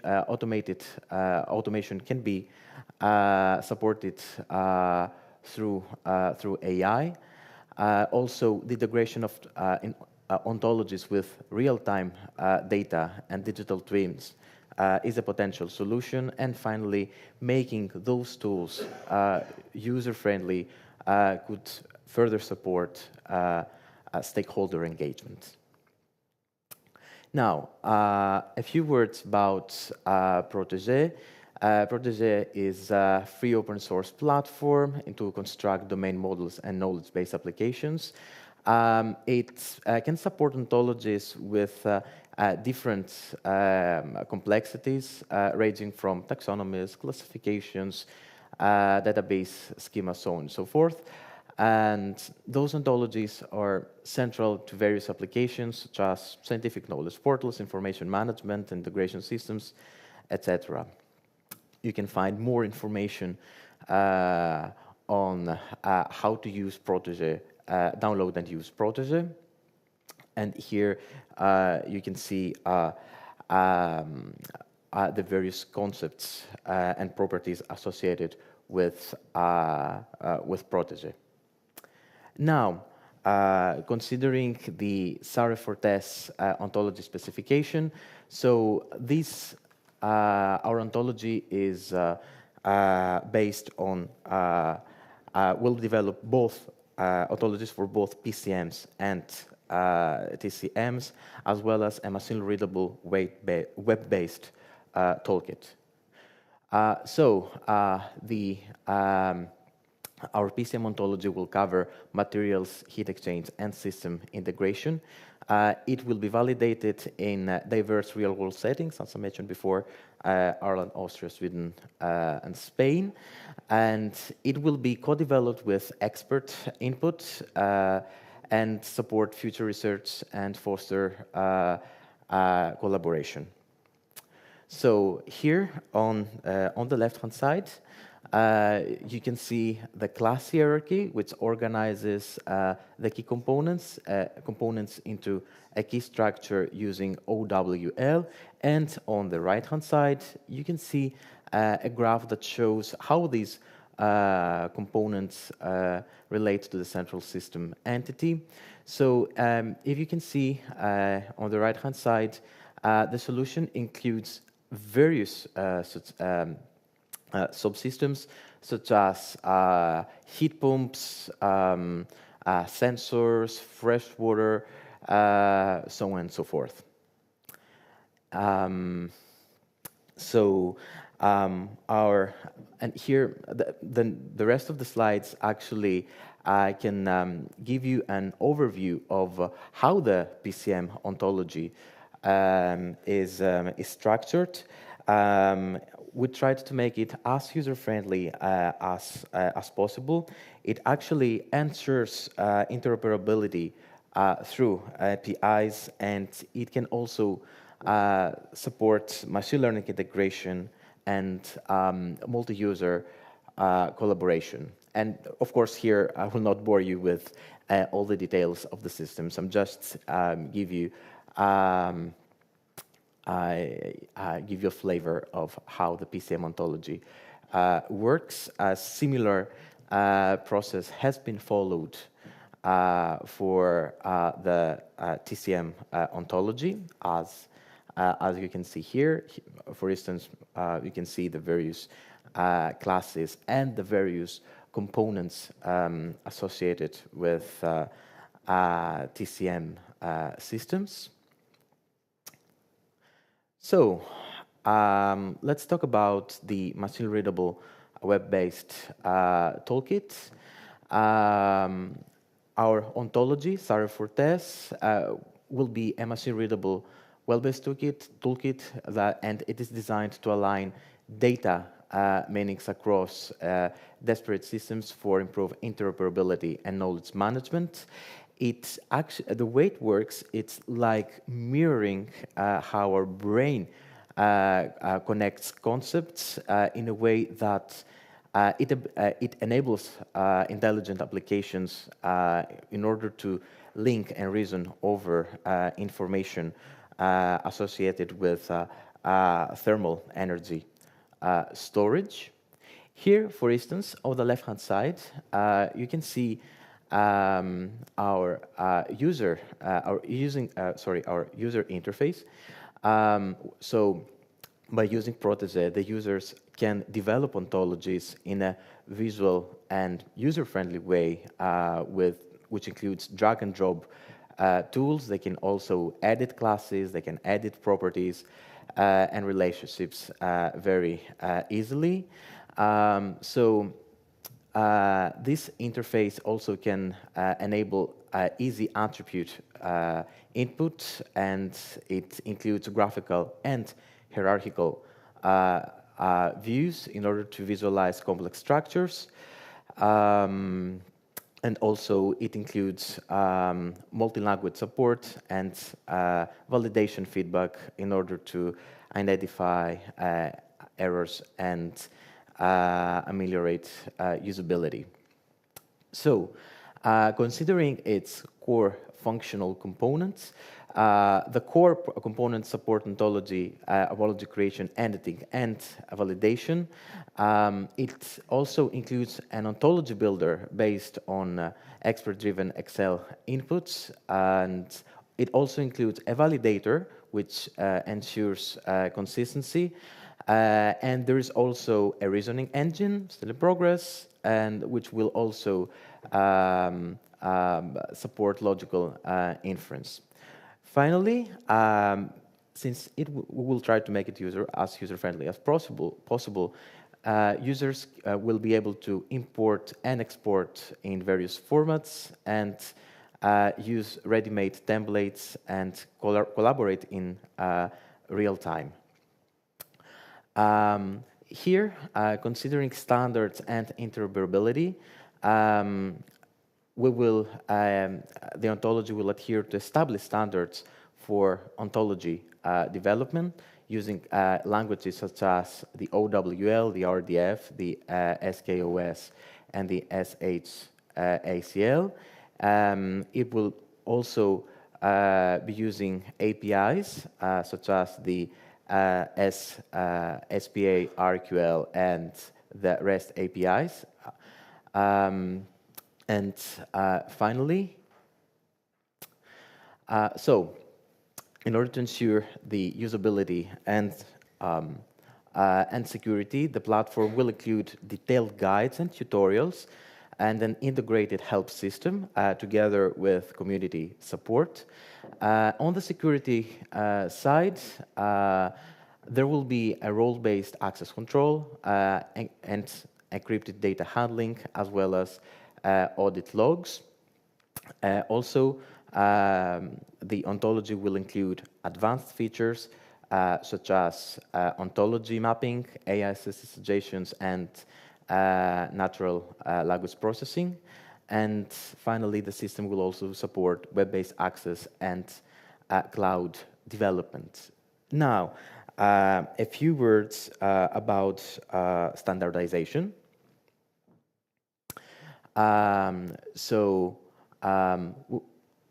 The scope of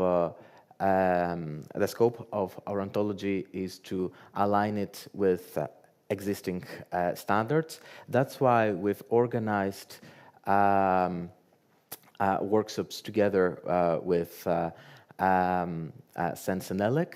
So Sense and ELEC workshops are temporary groups that develop the associated agreements. So they're standard documents, and they actually pave the way toward formal EN and iOS and ISO standards.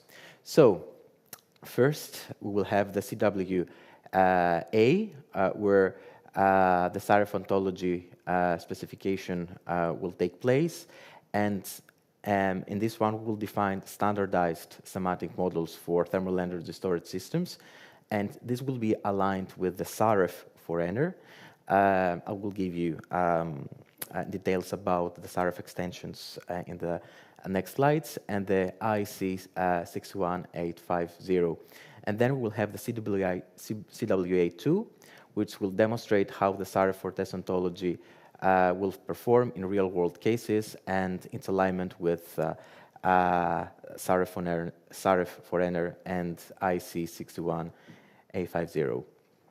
So here is the timeline of our workshops. You can see here the key phases, and where you can see its initiation in April 25, and ultimately its publication stage in early 2026. So, actually, SAREF is developed under the ETSI's Smart M2M system. Is actually a set of open standards and supports the creation of open spaces. Here, you can see how the SAREF suite is structured. As you can see, it's a collection of ontologies that are built on a shared core, and it's designed to support semantic interoperability across various domains, such as energy, smart cities, smart grids, water, so on and so forth. So the scope of these extensions is that they can add specific concepts, to the existing concepts in a consistent way. So here you can see the SAREF core and the SAREF extensions. For instance, the SAREF extensions tailor each ontology to the specific domains. There are several domains spanning from energy, environment, agriculture, automotive systems, so on and so forth. And in this way, this kind of structure can make the ontologies adaptable and usable and actually quite user-friendly. So actually, yeah. A couple of days ago, we organized our first joint workshop with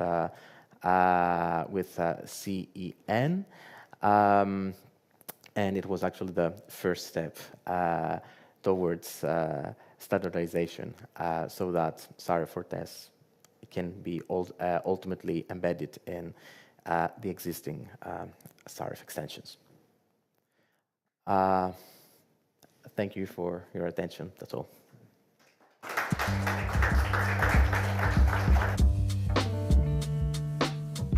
Thank you, Mantis. So we've now reached the break. The coffee and everything is served, so we can move out of the room and go back to where we started.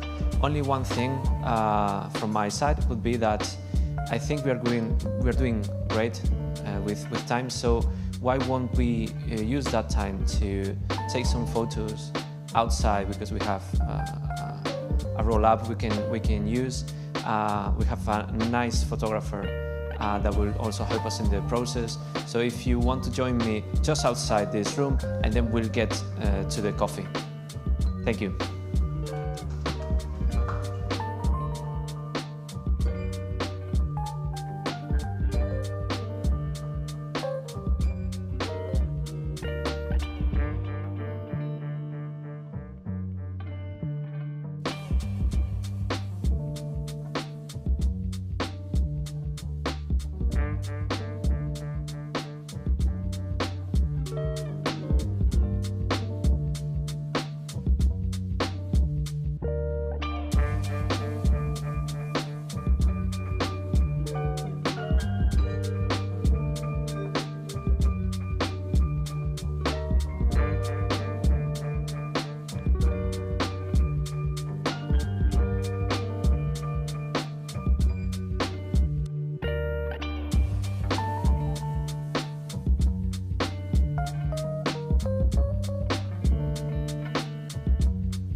All right.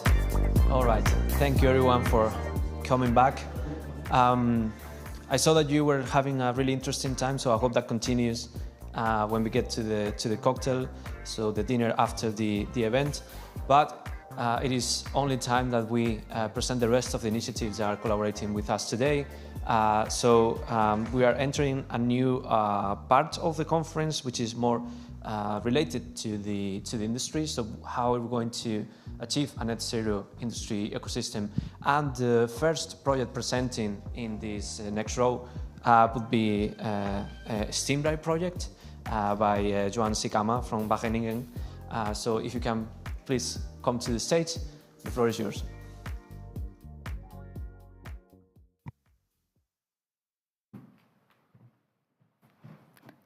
Okay, hi everyone. My name is Joanne Sikkema. I'm a researcher at Wageningen Food and Bio-Based Research in Wageningen in the Netherlands. And today I will present the Steam Dry project to you. So first of all, also thank you for the opportunity that I can present the project here. So before I dive into the content, I will already give a brief explanation about the Steam Dry project. So Steam Dry stands for drying with superheated steam. So the project is targeting the paper and board industry, where they have a very high energy demand of drying paper. So now they use air in the drying process, but we aim to change the air with superheated steam, and I will explain why we want to do that in a little bit. So for today, the outline of the presentation. So I will give an introduction about the paper industry, how does it work and where is the high energy demand in which part of the process. Then I will explain superheated steam drying, so what does it mean and what are the advantages to use superheated steam drying. Then I will dive more into the project. I will explain the different dryer concepts that we have in scope in the Steam Dry project. I will explain some challenges or a few of the challenges we want to solve, and I will provide an overview of the project and what's going on in this project. So the Steam Dry project started in January last year, so we're now almost 1.5 years on the go. So first about the paper industry. So the paper industry has a very large capacity. So we talk about 430 million tons of paper and board that's produced per year. And also the non-woven production is about 10 million tons. So if we make paper, we start, as you can see, completely on the left in the head box. So here we make a very diluted slurry with pulp, and the dry matter content is only between the 0.5 to 1%.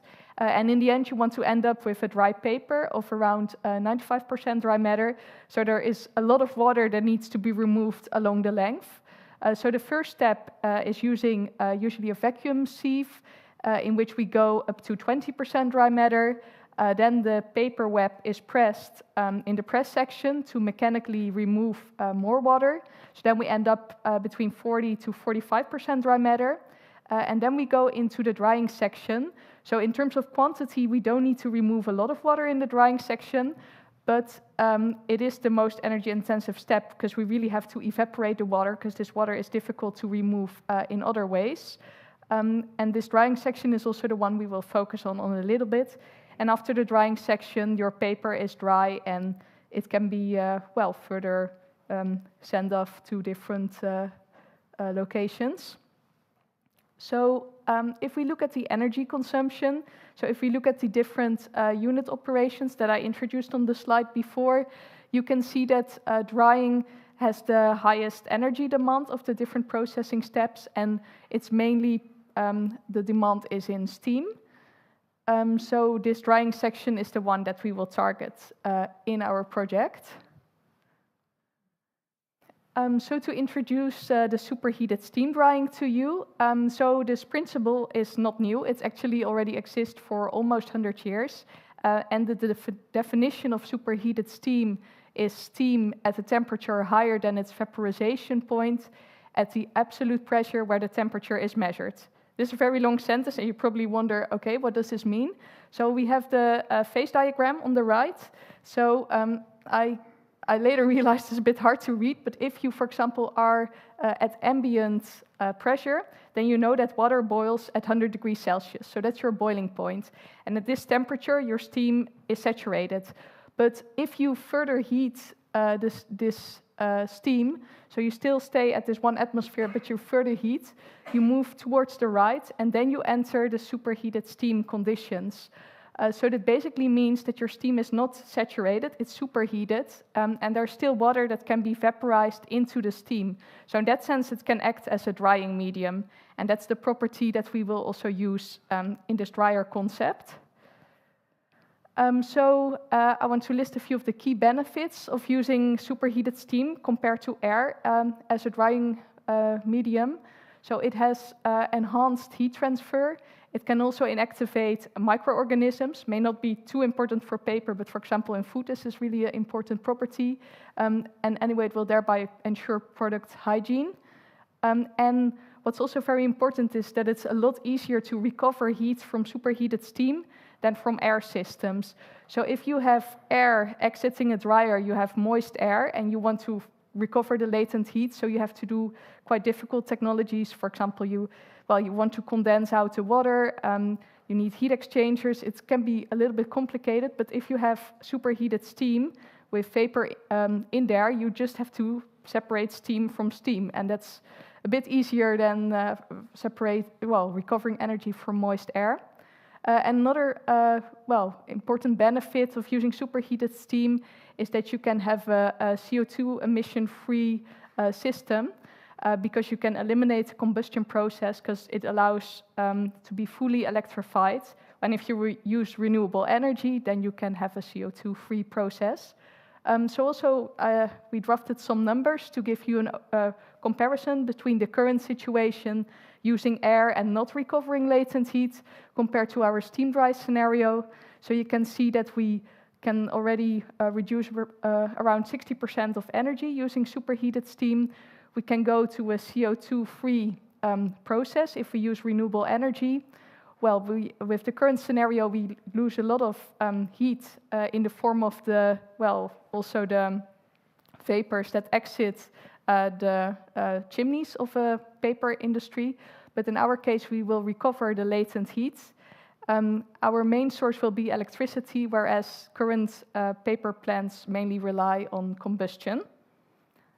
So those are the advantages of using superheated steam drying.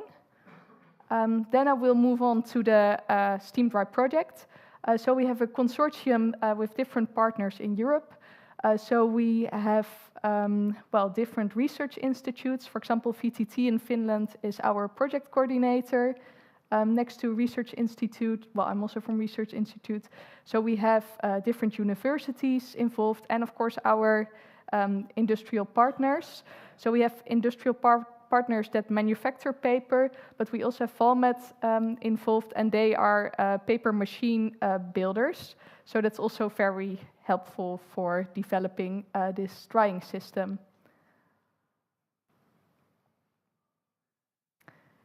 So talking about different paper dryers, so we have in the steam dry project, we have 2 dryers in scope.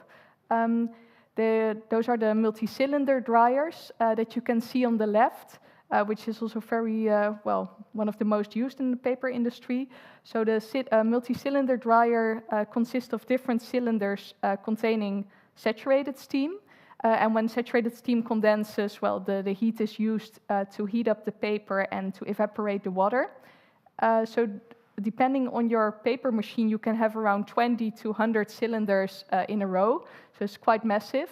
And the most important heat transfer mechanism is via conductive heat transfer, so from the cylinders. So above the cylinders, there is a hood located with, in the conventional scenario, it contains air, and this air is preheated.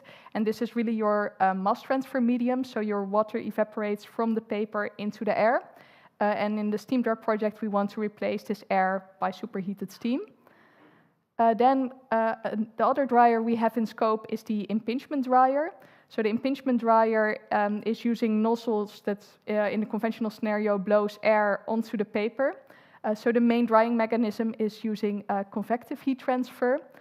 So this process uses very high velocity and high temperatures. So we typically operate at temperatures above 300 degrees Celsius. I didn't mention before, but in the cylinder dryer, the air in the hood is usually around or a bit above 100 degrees Celsius when it enters the dryer. And the steam cylinders are at higher pressure, so it goes up to 150 degrees Celsius or so, depends a bit on your paper machine. So we have both these dryers in scope, and I will now explain in the next slide how our superheated steam drying concept looks like. So I start with the multi-cylinder dryer, just a simplified image. So you see in red the recirculating superheated steam loop. So it enters the drying section, so water will evaporate from the paper in the superheated steam. Then that's coming out. Also, the temperature will cool down a little bit compared to the incoming temperature. So we now envision to go with, for example, around 120 degrees in and, for example, 105 degrees or so out. Then, because we evaporated water into the superheated steam, we actually generated a surplus steam. So we also want to separate this steam from the recirculating mainstream. So you can see that we, made a loop there so that part of the surplus will be kept aside. It will then first be made saturated by injecting water and compressed using MVRs to increase the temperature. And then we bring that high temperature steam via heat exchanger that we can also use to reheat the cylinders that we have in the dryer. And the remainder can then be used to preheat the recirculating steam. And then we are left with a small condensate stream going out of the heat exchanger. So this is the concept for the multi-cylinder dryer. Then if we move to the impingement dryer, it looks a little bit similar, but even a bit simpler. So we have in our steam jets, or in our jets now, superheated steam blowing over the paper. Then we also have the steam coming out with our surplus steam, same as in the previous scenario, because of the evaporated water from the paper. Again, we use the MVR systems to increase the temperature of this surplus steam, and then we can use it via heat exchanger to preheat the recirculating steam. And we also require an extra electrical heater to also make it, to reach our target temperature, because it's very high temperature demand in this setup. But we can already save, a lot of energy by using our surplus steam. And what you just also noticed is that the loops that I showed, they are completely closed. Because now if you pass a paper mill, you will see these fumes exiting the factories. But in our case, we will no longer see those fumes anymore because we have a really closed system. So this is also will make neighbors very happy because they don't smell the exhaust from these paper dryers. And this is also all energy that's wasted into the air. So we also don't have that problem anymore. So to go into what we will do in the project, I just highlight a few things. There are many things going on, but to highlight these few, so we really want to develop a pathway to use superheated steam with electricity and thereby obtain our CO2-free drying process. We're also working on the high-quality steam, because what's recirculating needs to be kept at good quality at all times. We're working on an advanced control system for the superheated steam dryer by building a digital twin. And we will also pilot the superheated steam process also at webs that go at a relevant speed, because the drying process in the dryer goes very rapid. So this pilot operates at 200 meters per minute, so this is also relevant velocity for industry. I will talk a little bit about steam quality, because that's also the work package I'm involved with. So if we talk about steam quality, I just mentioned this circulating loop needs to keep its good quality, and we focus on two compounds. So we talk about non-condensables, and we talk about dust. So for non-condensables, I mean air entering into the dryer. So what happens, because, well, it's a continuous process, so really we want to minimize air infiltration coming along with the paper into the dryer, because this will also affect the heat transfer properties, but also for the recovery of energy, it's difficult if there's air mixed into it. So therefore, our main aim is to prevent air from entering the dryer. So together with Valmet, the paper machine manufacturer, we're looking at good sealing solutions to prevent or minimize air entering when the paper enters. And we will also look at removal. So what can be done if air is in there, and if we want to recirculate, how can we separate air from superheated steam? So that's the part on the non-condensables. Then the other part is the dust. So we know that during drying process there will always be some dust and particles released from the paper web during the drying process. In the current scenario, it's not an issue because you're not recycling the steam, and well, parts will deposit at the axles maybe. They clean it from time to time. Some may go out with the fumes leaving the chimney.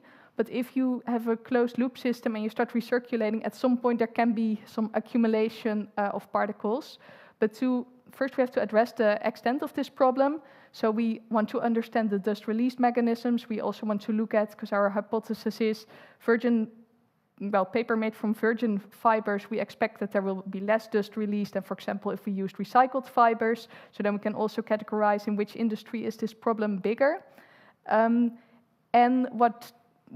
Once we know that, we can also make targeted solutions for the removal. So then we're really talking about cleaning the recirculating stream and removing these fibers from the steam flow.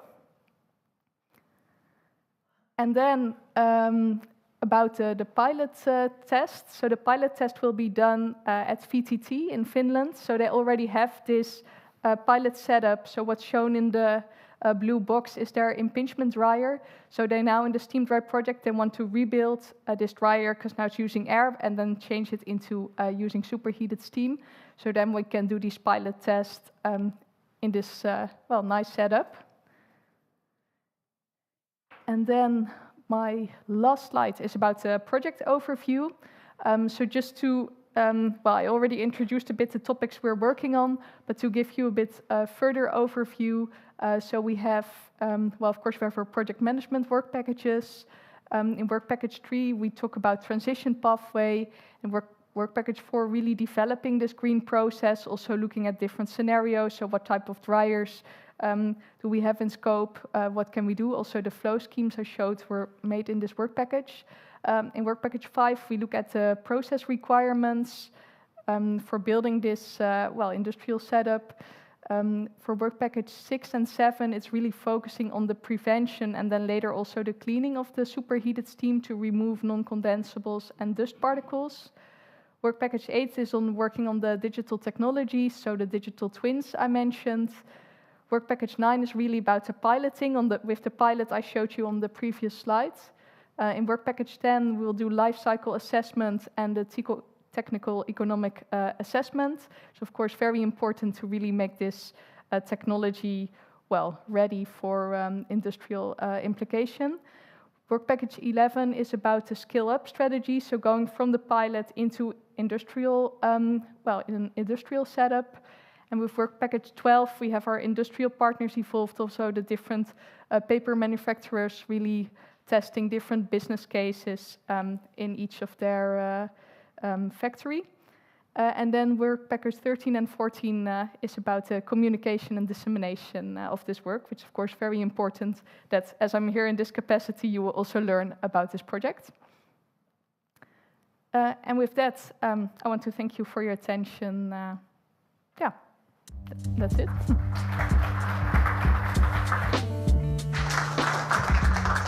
Thank you, Joan.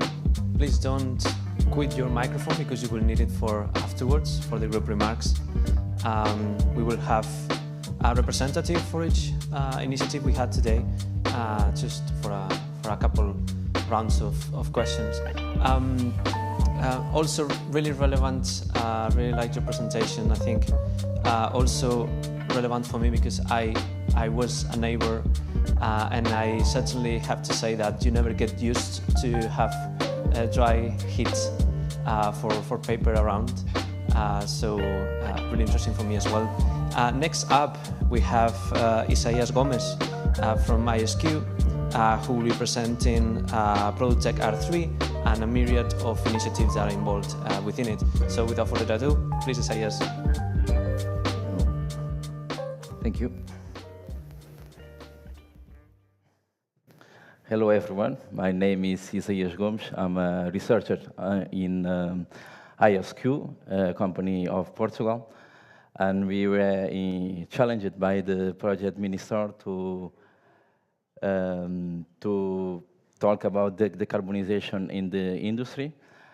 So we bring here our point of view in the scope of the project Product R3, and in particular with in the work package 14, Tech for the Carb.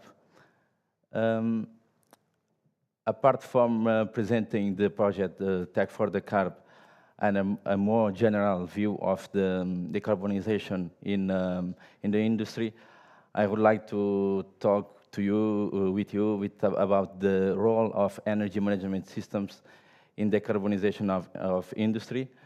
And it was an obvious choice for me to talk about energy management systems because in the last years have been working in energy management systems for homes, the HEMS that you talk in the previous presentations. And now I'm working also, I worked with energy management systems in energy communities and now working with the industry. So starting describing the project Tech for the Carb is one of the 15 transforming programs of the huge project that is Product R3. Product R3 is a project that is an agenda that was developed by the government of Portugal in the scope of the resilience program that was funded by the European Union, that has the objective of help companies to recover from the impacts of the pandemic and also to look for the future. Tech for the Carb aims to look for the market gaps and to accelerate through technologies and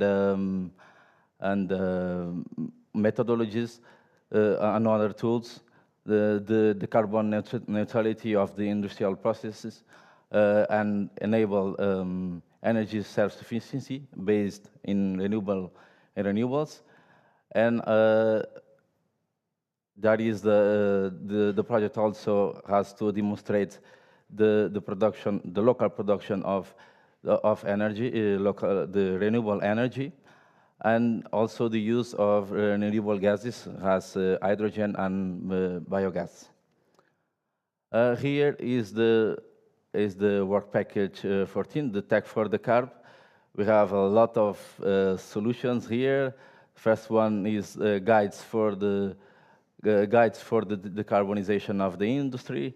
Next, we have the management tools for the thermal energy, advanced energy management tools linked to the industrial planning, solutions for the retrofitting of systems that will work with renewable gases, as hydrogen, solutions for the thermal energy storage and waste heat recovery, and then solutions to make the characterizations of the blends of natural gas and hydrogen, the wastewater treatment, and also a biogas integrated platform for the industry. Here I highlight the advanced energy management tools linked to the industrial planning, because I will talk about in the next slides. So the talking in the more general way, how we can decarbonize the industry. Here, I think it's important to take attention in 5 points that I bring here. The first one is the energy efficiency. That is a broader concept that we can, simply put, we can describe as the ability to produce more with less energy. And how we can do this? We can have 2 options. The first one is to substitute or to replace inefficient equipment, or we can manage to plan in a more efficient way the planning of the operations in, for example, in a factory. Another way to decarbonize industry is to electrify the process by replacing fossil energy sources with electrical solutions. For example, to replace gas boilers with electrical boilers. Another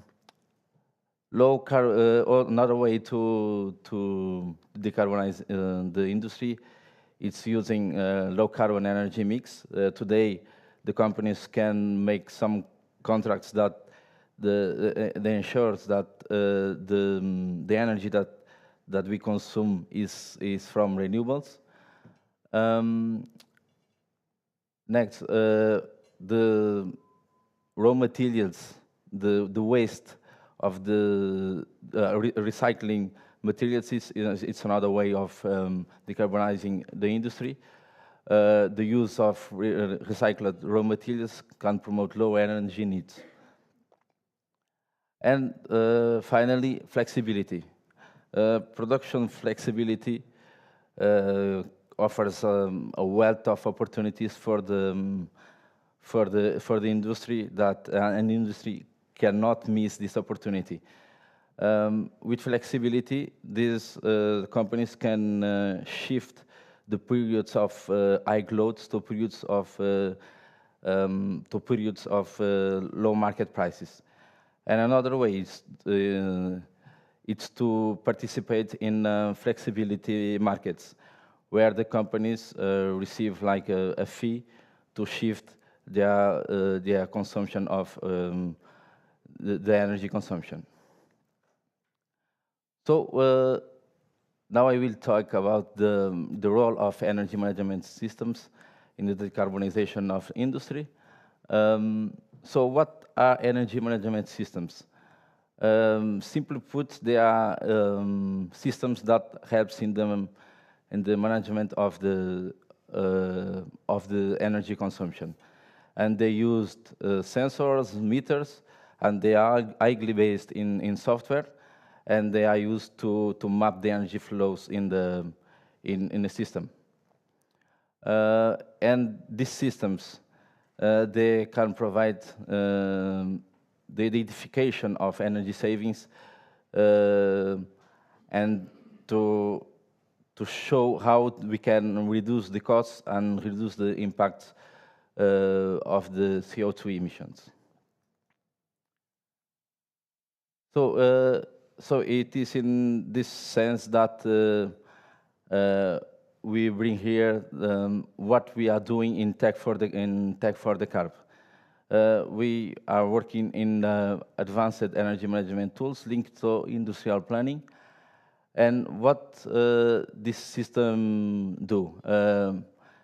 What we do is to combine the operational planning of a shop floor with the integration of renewable energy. And here, in the project, we consider PV panels, solar thermal collectors, and biomass. And in the development of this energy management system, we formulate the problem as an optimization problem, and we can consider a lot of objectives. For example, minimization of costs, minimization of emissions, or to develop a multi-objective problem. So we followed a set of steps. First, data collection, then the problem formulation. We formulate the problem as a mixed integer linear programming problem. Then we implemented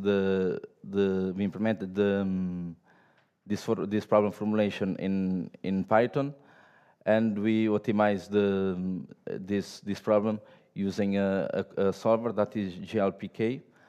And the last step is the results that will give the orders to make the improvement of the process. So in this project, what we do is to mimic the operation of a shop floor of an industry, and here we are showing the example of a flow shop. That is a process when each job has to pass through to all machines in a predefined order. First, the job has to pass to machine 1, machine 2, and machine 3. And then the next job can only goes to the machine, to the other machine, only when the previous job is finished. Here we have an example of the results if we consider the case of minimization of costs. Here in the problem formulation, what we can see is that the results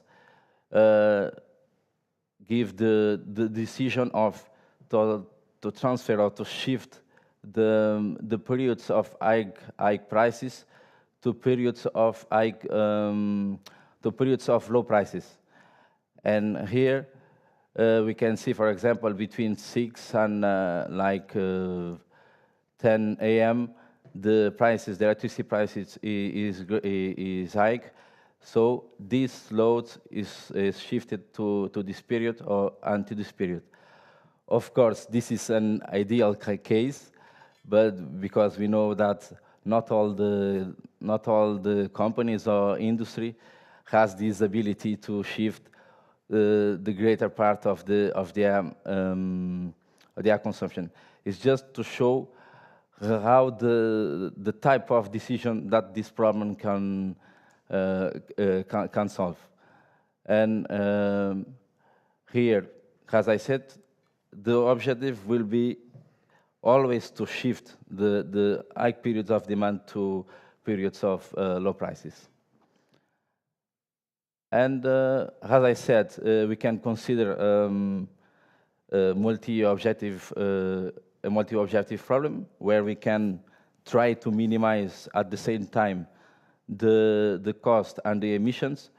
And here we have the Pareto front, and here we can see that when we try to minimize an objective, we tend to increase the another objective. So we have to make this trade-off between reduce costs or reduce emissions. But the decision maker can make like a balance and find like a decision that is almost in this region, trying to balance these two objectives. So I think at the end of my presentation, I think that we have the researchers, that institutions, and the potential to continue continue these steps to the decarbonization. And I think we have everything. We have to improve and the politics have to also to support this journey. So it is my presentation. Thank you.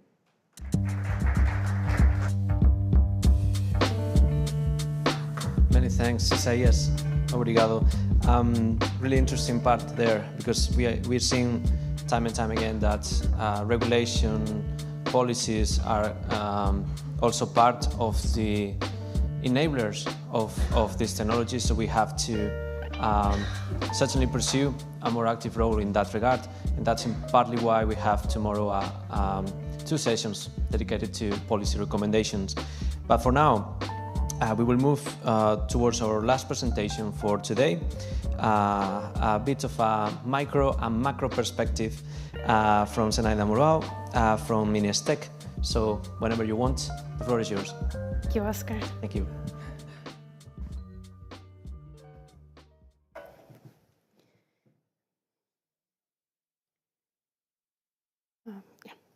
Okay, thank you so much for being here and for inviting me to present the work that Inestec has been doing in general in this area of integrating thermal energy storage in industrial sites or industrial systems.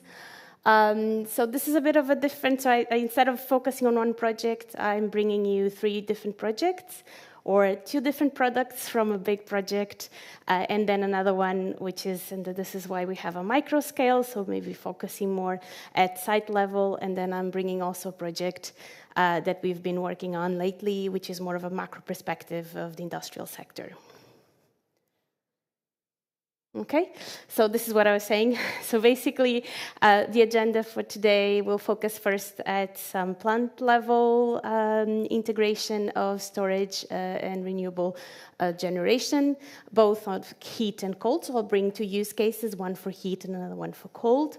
And the idea there is to look at how some of these industries are basically integrating thermal energy storage and looking at ways of better managing their own systems and what benefits they can have from integrating locally thermal energy storage. Of course, here it's a very particular technology, so it just happened that we are basically using PCMs in both, so phase-changing materials, both for heating as well as for cooling, of course, different materials for both those solutions.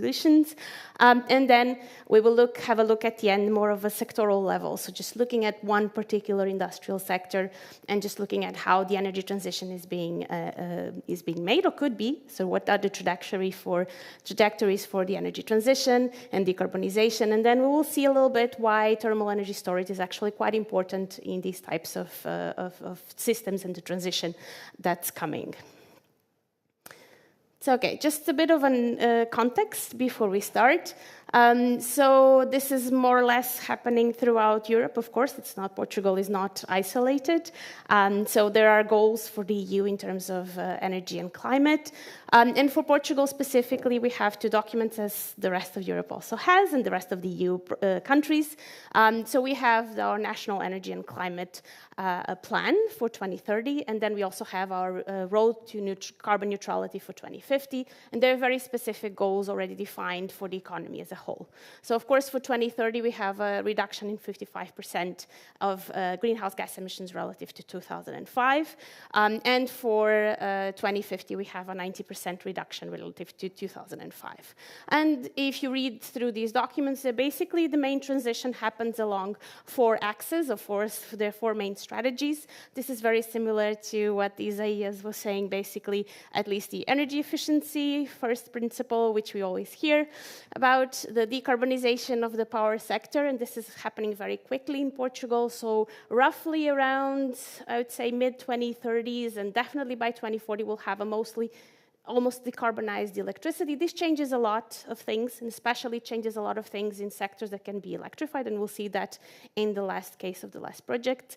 Then we also have very specific goals about integrating local renewables. So this is already happening very quickly for solar PV. So a lot of companies are investing in their own local solar PV, and we'll see what does this mean in terms of how we manage our local systems. And of course, the electrification of end uses, which is also a big strategy for industrial systems throughout other countries, so it's not just Portugal. The question here is, or let's say the opportunities here is, since we are decarbonizing the power sector, then that means once you electrify the end uses, those that you can, you have a gain there in terms of course, it's decarbonized electricity, but there are other gains that you can also have if you have a gain in efficiency. So basically starting then at our micro level, so looking at some of the couple of projects that we have been working on. Well, I'm saying we as a general we, so at the Center for Energy and Power Systems, it's actually the work that's been done by my colleague, Joel Soares, and basically they have developed these algorithms that optimize local systems that have both storage systems as well, thermal storage systems as well as renewables. So why do we do this? So basically we have really a very significant increase in renewable generation at plant level. So this can be both a generation of heat as well as generation of electricity through electrical PV systems. Also, of course, as you know, most of the industrial energy use is thermal energy needs, either heat or heat and cold. And of course, we hope that very soon we'll have companies will be able to participate both in flexibility as well as grid services. This means an additional stream of income that they may have. And of course, there's also the sector coupling where we look at electricity coupling with gas and as well as heat. And of course, at the end of this is that if we can have a better way of optimizing and looking at the ways of using these systems, we can potentially improve the efficiency of the system. The context here is, as I was saying, so the idea is to look at how we can integrate thermal energy storage using phase change materials, both for heat and for cold. We'll have a use case for each one of them. And although we can have several objectives, as Isaiah was also explaining here, the main objectives of actually both of these projects is to basically minimize operational costs, and the main, let's say, drive of these companies is to maximize the returns that they can have from using this system. So basically, because we have this change in the market where we now have very low cost periods during the day, so between, let's say, 11, 12 until 4 o'clock in the afternoon. So we have really low prices in the Iberian Peninsula due to solar PV. So they want, and they also have their own solar PV system. So this is kind of a mix of what's happening in the market plus what's happening for these companies that have already implemented their own solar PV systems. Basically, the idea there is to how do I run my system in a way that I can use as much as I can basically my electricity during those periods when the costs are really low. Okay, so starting with the use case number 1, which is for heat. So this is for a company that has all of these systems. So basically, this has a CHP system using natural gas. It also has a thermal energy system with PCMs, and it has also installed their own PV, and they have also batteries. So this is really multi-energy system, as multi-energy as you can get. And then, of course, they also have a local heat pump for lower temperature heat. And of course, they're also connected to the grid, so they're using electricity from the grid. And the idea here was to minimize the operational costs. So once you have this multi-energy system, so how do you run it? So what is the best way of running your system optimally? Taking into consideration, of course, that you have a certain thermal demand.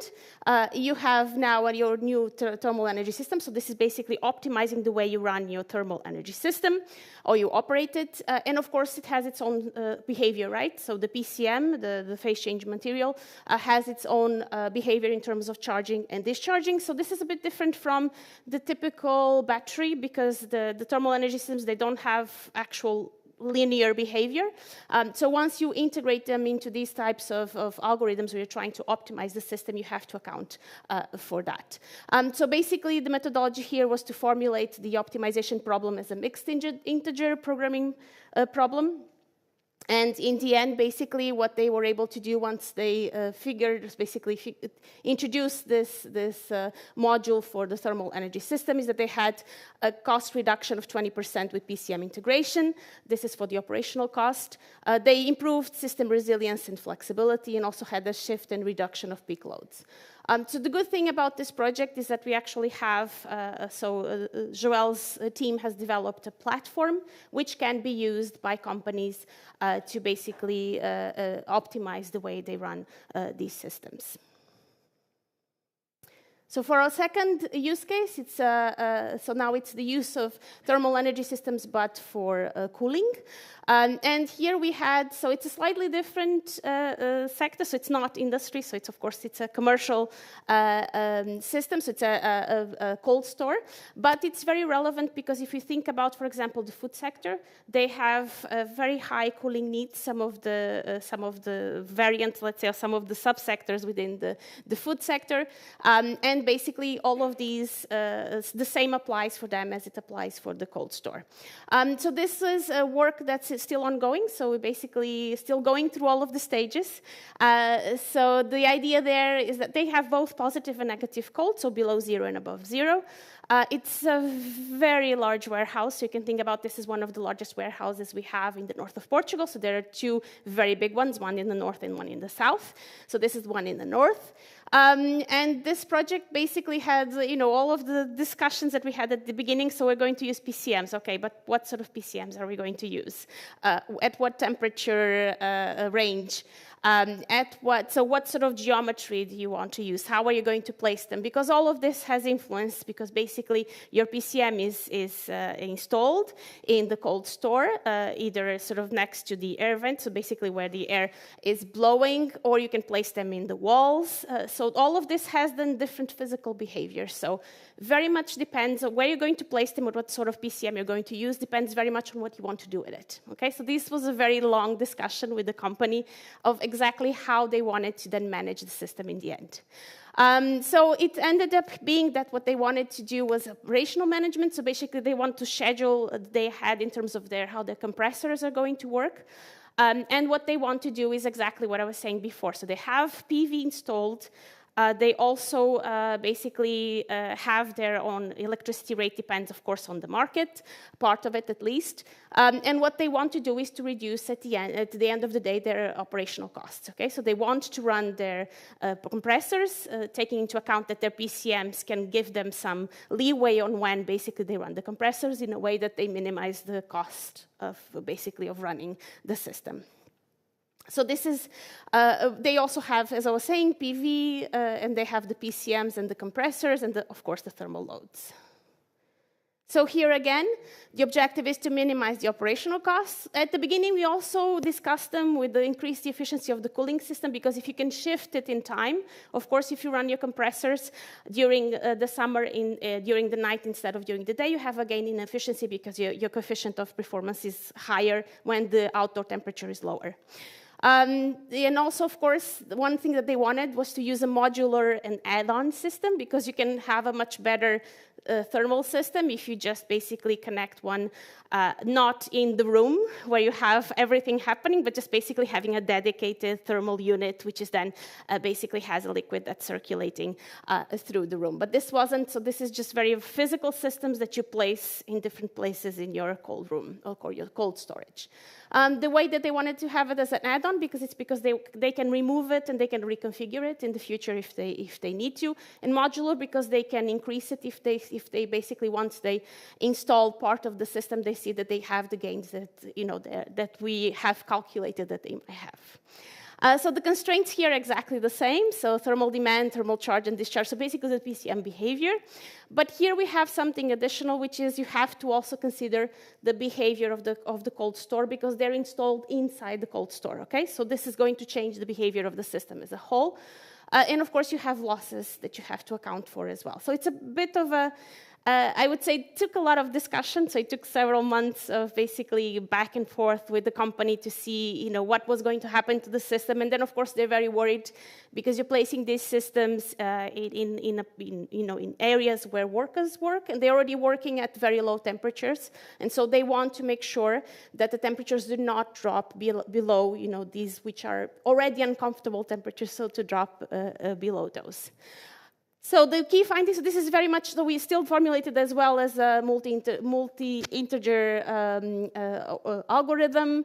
So it's still an ongoing project, and we have calculated at least roughly that it might lead to some energy savings around the 10 to 20%, and actually it might lead also to interesting savings in terms of operational costs, but we're still calculating this. So basically running the algorithm before we install the thermal energy systems, just to calculate throughout the year, if you run this on an hour-by-hour basis, how much can they gain if they always plan day ahead according to the best possible combination of prices. So of course, this is also, if you think about it, adding PCM systems can also be very important in terms of resilience and adaptability. In the future, at least in the Iberian Peninsula, one of the things that we're going to have is much hotter summers and much longer, high temperatures during much longer, which basically means our compressors are going to run at much lower efficiencies. And so having PCM systems may increase your resilience in your system and may allow you to actually run your compressors during times when you have lower temperatures. And of course, the flexibility, of which I said at the beginning, and the shift and reduction in peak loads, the same as with the heat. Okay, so now for the last project. So looking more at the macro scale, we are currently we have currently a set of projects that are ending. So we didn't participate in all of them. We participated in, I think, in a couple of them. And this one that I'm presenting today is for one particular industry. But here we had sort of these set of projects. We're looking at decarbonization of the industrial subsectors. So basically just looking at the most energy-intensive, industrial sectors are the ones with the highest greenhouse gas emissions. And the main goal was to look at what are cost-effective pathways of changing into 2050. Of course, here you have to be very clear about what are the technologies that need to be implemented, what are the measures, and what are the timelines in which you basically implement these changes in the system. And the strategies are the ones I mentioned at the beginning: local renewables, solar PV and thermal, decarbonized power system with substantial new PV capacity, electrification of end users. I mentioned these here, but of course there are others. Introduction of hydrogen, introduction of biogas, improvement in the efficiency of the whole system. So this is very much part of all of these roadmaps. So for the one we were involved in, which is related with, one of them is with the food and beverage industry. So on the left, you can see sort of where the energy is actually used in this sector. And as most of the sectors of the industrial sector, but this one in particular, we have 90% of the energy use is actually for thermal processes. So basically 60% for process heat, 30% for process cooling.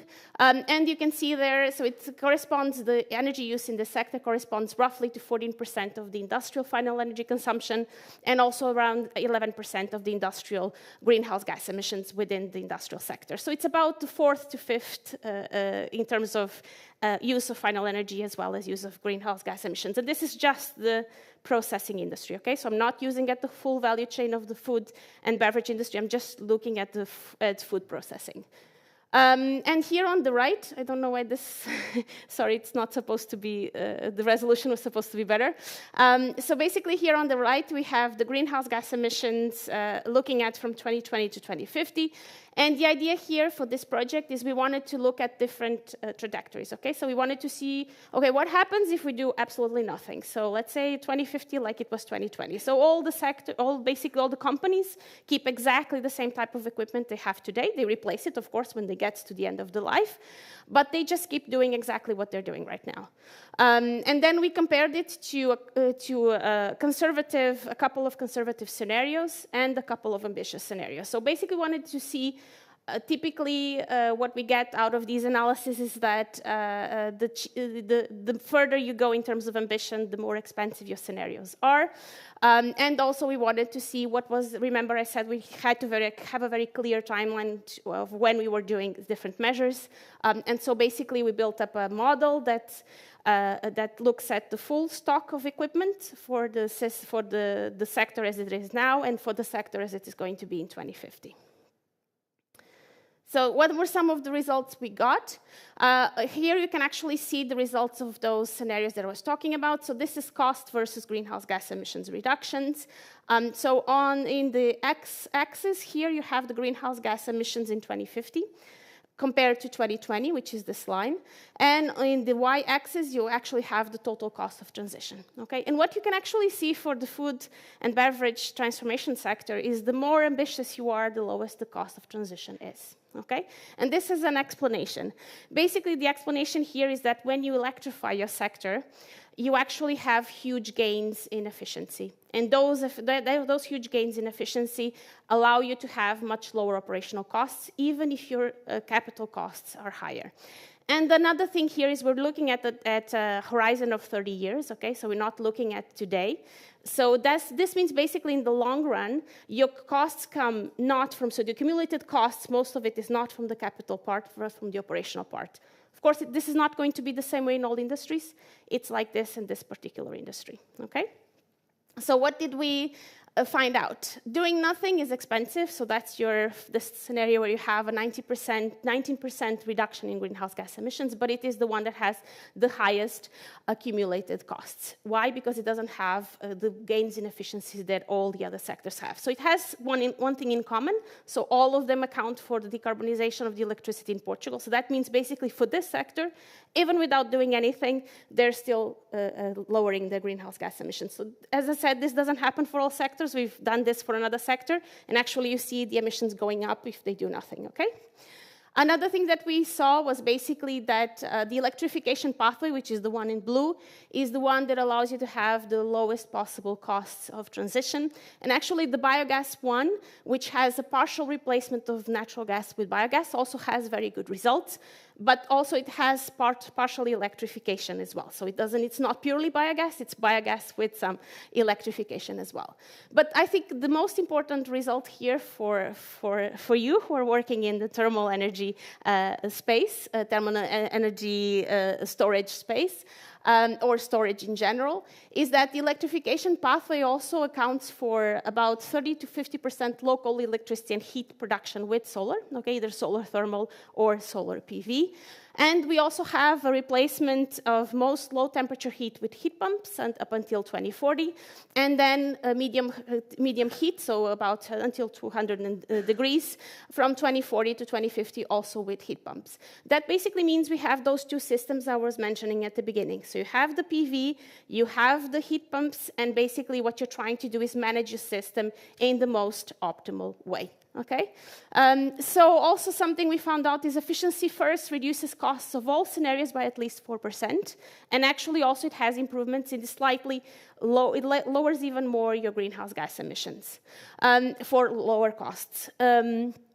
And this, we tested for different carbon costs because we wanted to know if this is sensitive to carbon costs, and actually what we found out is we have the same conclusions even if carbon costs stay the same exactly as they are today.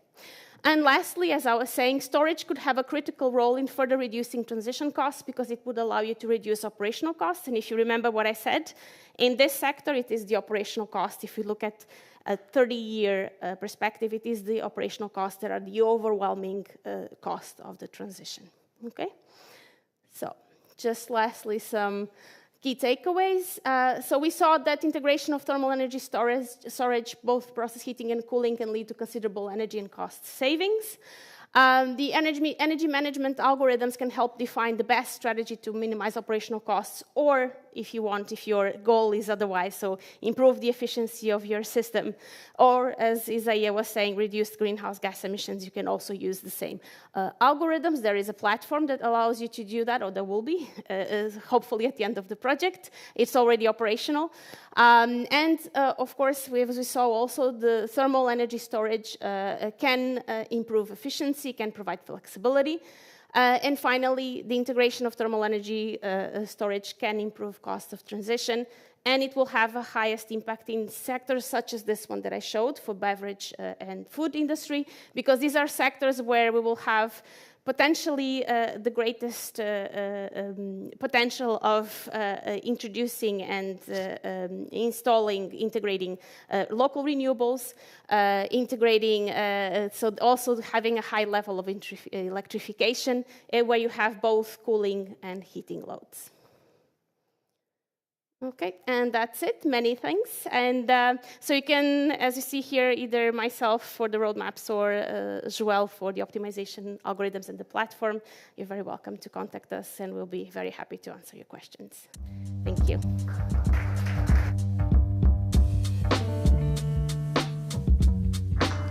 Thank you, Zenaida. I think we really rounded up this number of sessions we had today. Now we are going to use the next minutes to set everything here for the group remarks. So we'll have a representative for each project coming up to the stage. So please bear with us just a couple of minutes while we prepare everything. Don't leave the room. Thank you.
Okay, I still see that some people didn't follow my advice not to leave the room, but anyways, we will now start the final part of today. We will also have some time for Q&A, so don't worry if you have any pressing thoughts or anything that comes up during this brief discussion. You will have some 10 minutes to address them. So we have different initiatives here covering both storage and non-storage, but mostly thermal energy. And I will say that, and interrupt me in any time if you have anything that you want to bring up. But I'd like to start with a question on the different approaches we have seen today. In your opinion, do you see any difference between older projects or legacy projects perhaps from H2020 program or older, like Ministor, and the newer projects that are now starting or approximating like this middle age, let's say? Do you see any difference in how they're designed or the goals they are pursuing? Who'd like to start?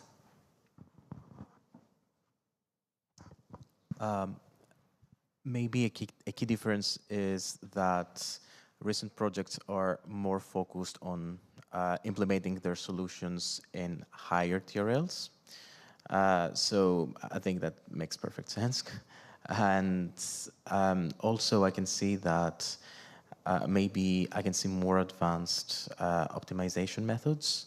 And of course, not only academically, but also there's an encouragement in implementing all those methods. For instance, in the past, perhaps methods such as NSGA2 or all methods associated with meta-heuristic optimization might have been a little bit futuristic. However, now it's more like a standard. Maybe because, and I can see that fewer research efforts are focused on just simple case studies. I think that I can see more and more advanced optimization methods associated with investigation of the performance of thermal energy storage systems. That's my take. That's my hunch, anyways. If any one of you wants to expand on this, if not, I will rephrase a little bit the question also from the point of view of both the partnership, so the consortium, the people involved in the project. Do you see any difference with the people who are involved in, with also including industry end users, people that can take, because you mentioned the higher TRL, because we can get further and into market solutions. Do you see also any improvement in that regard, or is it okay like it is? I think it's, at least for me, depends on whether you're talking about the European projects, so like Horizon Europe currently, because, for example, the projects we shown were for Tech were mainly, so they're the next stage. So basically, not just implementing in practical solutions with actual stakeholders or industries, but also what has to come out of these projects is a product. So it has to have an off-taker at the end of the project. So it's already, you have already to mix the exploration into the project. So typically in European projects, we would have at the end some strategy for exploration. In this case, you actually have, it has to be part of the implementation of the project itself. So it's a different type of project. And I would say also in these kinds of projects, you end up having a bigger stake maybe from the industrial stakeholders because you're producing something that is useful already for them in a commercial strategy. So definitely they're using it already, thinking about the kind of returns on investment they're going to have. So even if you're implementing some of the, let's say, algorithms and solutions we developed as part of European projects, this is the next stage. So how do you actually implement them in real cases? And how can you ensure that they have real advantages and returns from implementing them? Yeah, because I think we also had like a shock from the industry, like we are in a way reacting because the context has changed. Do you also perceive this change from the point of view of residential use, so other kinds of end users that perhaps don't have that, they are not those powerhouses that really are implementing these solutions as we go, as we integrate them in the research process? Do you think that there's also more demand from other kinds of end users than before? How can we approach this? Yeah, for example, in when I was working in Enesh with Schneider, and we are working in projects from energy communities, for example, and yeah, the people has more power. For example, in the area of energy, we used to see that the companies or the DSOs had all the power. And now people starting to involve and to create their own communities. And there is a term that is now used that is prosumers, that is consumer and producer. And now people are more involving in the projects, and I think we are going steps to have this decarbonization, coupling the people and companies and all the institutions and researchers. Yeah. I think what comes to mind, especially when discussing projects related to Portugal and Spain, is also the blackout we had some weeks ago. It has reignited some of the debates we have, like latent, looming over us. Are they really more empowered, if you see it from that perspective? Are we delivering on technologies that really change their paradigm? Are they more able than they were before?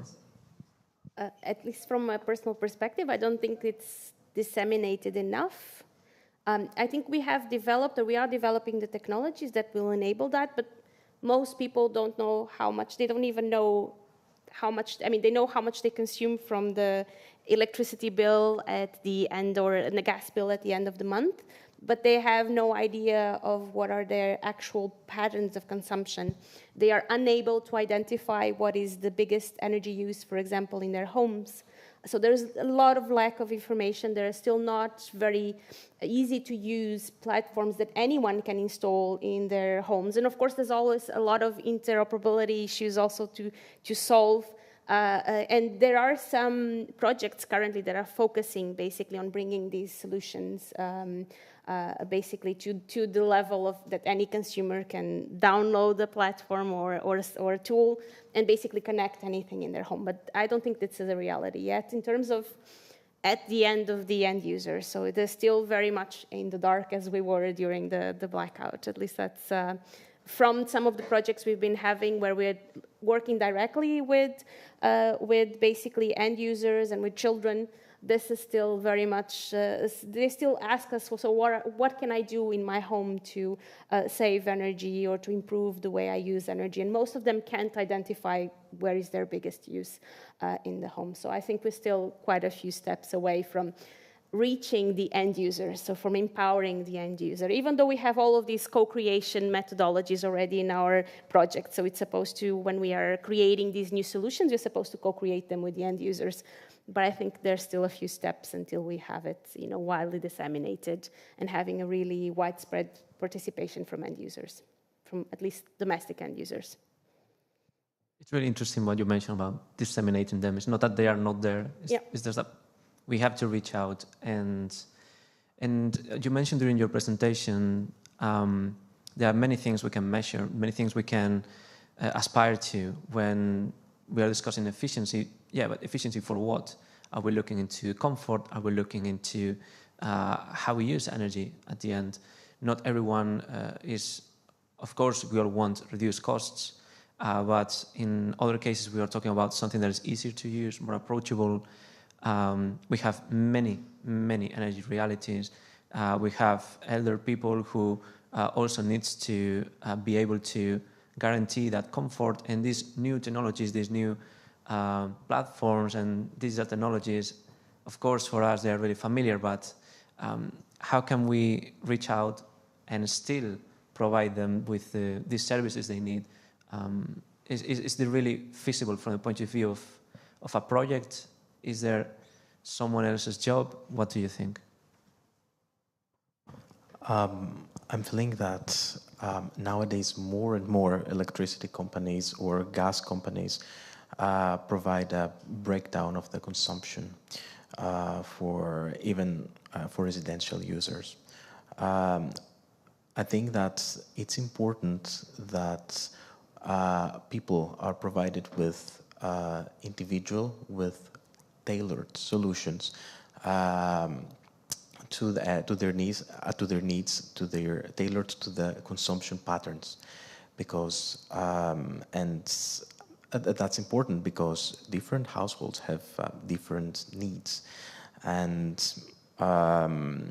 for instance, of course, there could be electricity.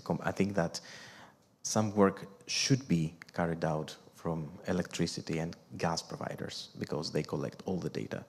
But I guess that the adoption of these technologies really depends on the needs and the consumption patterns of the individual households. What's more, issues that have been also mentioned is the degree to which people are informed. Also, and there are other issues associated with policies and subsidies from the state that are important because for the moment these technologies are quite expensive. Yeah, those are issues that as researchers we can just give our you know, we can just advise, give our advice, but there are also policy issues that the state needs to intervene. That's interesting. But I'm also thinking, and before we move back to industry, because I know there's lots of things to debate here, but I find it interesting that with so many technologies that have been developed, so many initiatives, plenty of names out there, plenty of institutions working, does it get confusing for the public? May that be part of the problem? Should we try and address that, or is it the policymakers part of the deal? Because I've seen many projects that in the end we provide solutions and we provide a systematic approach to these problems, but if people are going to participate and co-create and be part of the design, how do they choose where to go, where to participate, where to use their time and sometimes also money? How can we approach this? I know it's a tricky question, of course, but just we can have this as an afterthought. Maybe we can have it later. So if you prefer, we can... Yeah, I was just going to ask Oscar, one of the things that, at least from some of these projects that we're working directly with, with the end user, with the residential end users, they don't really know any projects or any solutions. I mean, it starts with the fact that they don't know that there are some solutions that they can implement. So what has been working really well with, we do some webinars and then we tell them of some practical tips. And it's really easy to see, or really nice to see that they really respond well if you start with what are the low cost or no cost options, the solutions. So if you have to implement something in your home or in your household, how do you do that? So what are the easy wins or the low hanging fruit? And then you sort of make a hierarchy of additional costs to do. For example, if you buy a few smart plugs and you connect them to your electrical equipment, you'll be able to have some additional information on individual appliances. Because yes, you can get your profile of consumption for your whole home, but how much do you use in your individual activities? And so then, if you have to make some investments, then of course, what investments can you do? So, for example, improvement of appliances, that has a cost. So what are the programs that exist? And this is where I think the policy bit and some energy efficiency programs that countries may have are really important, because then you have funding to implement some of these changes. Of course, none of this matters if you have a really poor construction, so basically building stock, which we have. At least in Portugal and in Spain, they're notoriously bad building stock. So that basically means you can do something up to a certain stage, but if your home is poorly insulated, if it's poorly oriented, if it doesn't have shading, then you're going to have a poor energy performance both in summer as well as in winter. So there is so much only we can do. Even if you have a very efficient equipment, you're still going to use a lot of electricity or a lot of gas because basically your home is poorly constructed, which I think is being solved with supposedly the big renovation wave that's coming, supposedly until 2050, which means and then the value of all of these tools that are being built is going to be even bigger, because then you're going to solve, at least I hope, the problem of the building stock, and then you can really, so if you have the information, if you have the tools, and if you have the platforms, and now adding on top of this AI, which can really give you, in principle, good recommendations of what you can do for the individual household with its own individual pattern of consumption, with its own individual preferences, which then actually sort of supercharges everything else. So I think we are moving towards that. We're not yet there, but we are at the very basic level with most residential users, which is they don't know about any European project. They can't even name one. Can I also, well, I also see another, issue, at least in the Netherlands, for residential house owners, because we got quite a boom on people purchasing PV solar panels, but because this also brings a lot of, with the intermittent solar energy, a lot of energy onto the grid. So at some point, a lot of house owners were not allowed to connect their solar panels to the electricity grid because the grid cannot, withstand all these inputs. So, and that's also made, people a bit angry because they purchased expensive PV solar panels and they were not allowed to connect them to the grid. So I think also in that respect, there's also, at least in the Netherlands, also more a need for storage, or now also more batteries are coming in. It's still a little bit challenging because now there are also smart systems that you can use to fluctuate with the prices. But yeah, this is still, I think, in the early stages. I'm not sure how this is in other European countries. Same. And if I also translate it to industry, it's of course even worse, because if they want to electrify, they even have to be put on a waiting list to wait until their, connection can be built. So that also really hinders the, electrification. So that's at least a problem we also see in the Netherlands. That's really a big issue.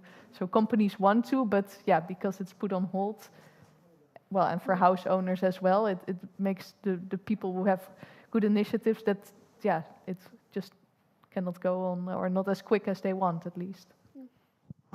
One thing I liked about your presentation on Steendry is that perhaps because I'm from south of Europe and we have a different view on how interconnected energy is. So in the north of Europe, especially in the north of Europe, we have lots of district heating and reuse of industrial heat to satisfy the domestic demand. Do you think a common vision like that can also help in the electrification? So try not to separate domestic or home consumption from industry, instead trying to build a grid that can be more responsive, that can help with the storage, because I think in some cases it is beyond the reach of a single homeowner that perhaps cannot afford to bring a storage solution. Can also industry play a role in that, so to complement each other? I definitely think so, yeah. But I also do think that because for example, using waste heat, because the low value heat for house owners, I think that's a very good initiative. What I also presented in the Steam Drive project, I think also the energy reduction part, and you also mentioned it, I think that's also, maybe as important, because if you can reduce your energy demand and if you don't have a purpose for it, then give it to the residential sector, I think is perfect. But in the first place, reducing your energy demand by, in this case, you should superheated steam or so, I think that's also a very important step forward. And then it's also easier to connect yourself to the electricity grid, because in paper making, you can also use e-boilers, but they have a COP of 1. I mean, it's nice that you can take part of the electrification process, but by having heat pumps in there and therefore reducing your energy demand, I think is more effective. But any solution to, for utilizing waste heat in another sector like residential, well, I would say go for it, yeah. I also wanted to have some addition to that previous question, and it has to do with how scalable a technology is and how it can have multiple uses, so it can be repurposed in what it can bring for a homeowner. Maybe it's different for an industry or a big building that has a different energy demand. And in that regard, we haven't touched Minister so far. And I think it's a good example of something that can be repurposed, that can be modular, flexible by design. Should we incorporate more of those principles into the projects and the research we do, trying to be more flexible with those problems that you were mentioned in mind? Because if it's not only about being efficient, it's not only about generating carbon-free energy or using more and more renewable energy sources, but also to provide that flexibility to the system so that we can manage it, especially during peaks. So if you have a very high demand or a very high offer, especially during summertime, I think we are having now really strange pricing for electricity. Yep. Can we play with both if we just approach it differently? I believe that switching or moving, from traditional water tanks to PCMs or TCMs can be a potential solution, mainly due to their overall reduced size. For instance, at High Store, we try to implement what we call plug-and-play solutions. For instance, in our university, we're installing a TCM tank, a TCM system in one of the buildings where there was actually limited space. So I believe that that's important because not in every building there is available space for a large installation. So these kind of technologies can be actually very promising. What's more, regarding incentives, I believe that, of course, this depends on the country. I believe that demand-side management should be also encouraged especially through dynamic tariffs. I know that those tariffs are available in various countries. I believe that they're available in Spain, for instance. There is a small breakdown, like the tariff changes every hour. Yeah. Yes. However, that's not the case everywhere. For instance, in Ireland, we still have those traditional time of use tariffs, like 2 or 3 levels, and of course, this sort of maybe it doesn't give proper incentives to people to change their consumption or consider more flexible solutions such as storage, any type of storage, thermal, electrical, or whatever.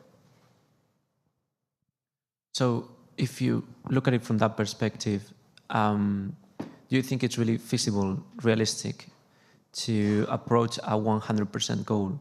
Or do we risk getting stuck somewhere along the road?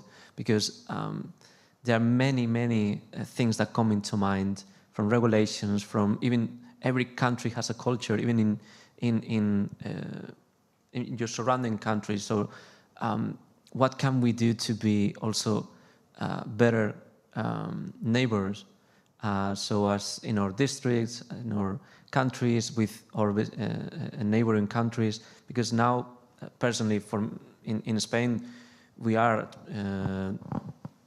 playing the blame game into whether we are sufficiently integrated, or if not every country can be integrated in time, so that we reach that goal of our EU energy grid, which is one of the ambitions of the current policy, a common market for electricity. is it really feasible? Should we accept like a middle ground, or should we just stick to what it works and hope that each country can develop solutions for themselves? I think the goal itself is worthy, and the idea was always that you have different resources, right, in the south and in the north, and then you could really use, let's say, the abundant solar energy in the south. Maybe you have more hydro in some other places.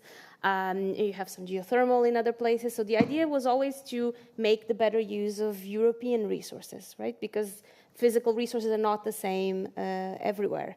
And so I think the idea of having a grid that's sort of shared and you have the same price everywhere in Europe, I think it's a worthy goal. But I think we shouldn't also forget the decentralized solutions, that we should really, that decentralized solutions also bring resilience, additional resilience to the system. And so I think this interplay between local and centralized is something that is still very much developing. And it's some of the things that were already mentioned here. So it's really difficult currently to build basically new transmission, new distribution, but especially transmission. There's a lot of new plants, let's say renewable plants, that are having a tough time accessing the grid. So you can imagine this at a European scale. So it's not going to be easy to build an interconnected grid that keeps expanding to add this additional renewable. So there is definitely an issue there. So the maybe more decentralized solutions are also a way of thinking about this in a scale that allows us to get closer to the overall goal, which is decarbonizing our economy. So combining more of the decentralized with the centralized solution. It's not easy again, so there's lots of issues as well, but it's something that I think, and this also empowers more the end user, right? So because you're implementing the solution closer to the end user, so it might be also decentralized solutions are also very interesting from that point of view. And you probably won't need as big, let's say, an overall grid if you have more decentralized solutions. Yeah, I agree with Zenaida, because before we talk about the total European the market, we must talk decentralized solutions, as she said. For example, again with the example of the energy communities. In Portugal, I think there is a big problem with the regulation. Mm-hmm. And for example, there is 300, I think is the number that I saw in the past days, like 300 energy communities ready, just waiting for the government to approve to say that that community got starting work. But there is a big problem about bureaucracy, how to implement, how to explain to the people how the things happen. There is another problem because the legislation is sometimes very difficult to understand, and we have to put in more simple words for the people. And I think that is a big problem. To simplify things, we will achieve this objective that is 100% of or the neutral to be neutral in carbon. Yeah. I will add also some more predictability into legislation because we've seen back and forth. Yeah. Some things that were announced never materialized, and even some drawbacks from it's good to have a plan, but you cannot trust everything. You cannot put all the eggs in one basket and to trust that everything will go according to plan. I think that was part of what we have realized is not to be too optimistic. Also, in our experience in Minister, obviously quite a long project, we have some changes, and perhaps the mood when we started the project is now different, because now we see some countries that were moving in one direction, now they are not so sure. And what worries me is that some of them will become islands, and that will also affect other people in that system. So that not only that we don't realize that objective, but also that they can be hampering those efforts. And one thing that comes to mind for me is the case of Ireland, because with Brexit, so their connection to the mainland was in part through the UK, and having a player now out of the European Union, and that's not necessarily going to play along with the rest of the actors. Now Ireland is designing a completely different approach, like a roundabout. They're going around the UK, and it's quite a metaphor of the times we are living. Just I thought I was giving you there, and also what I wanted to also add into this is that I see also the industry playing a part in this regulation landscape, and I think this is a topic more for tomorrow. But are we moving fast enough once we made the decision to go somewhere, or is it partly because we are a bit slow, that the public doesn't trust where we're going, so that they don't make that investment? Is it part of the problem, that credibility, or that it seems complicated? Well, I would say it's also part of the product development cycle, that you cannot have instant innovations, unfortunately, but you need to try them and try them again until they reach the market and they are safe to implement, and also that they can be accepted. Obviously, this can take time. Maybe there are some groups that want immediate action, but immediate solutions might not be long-lasting.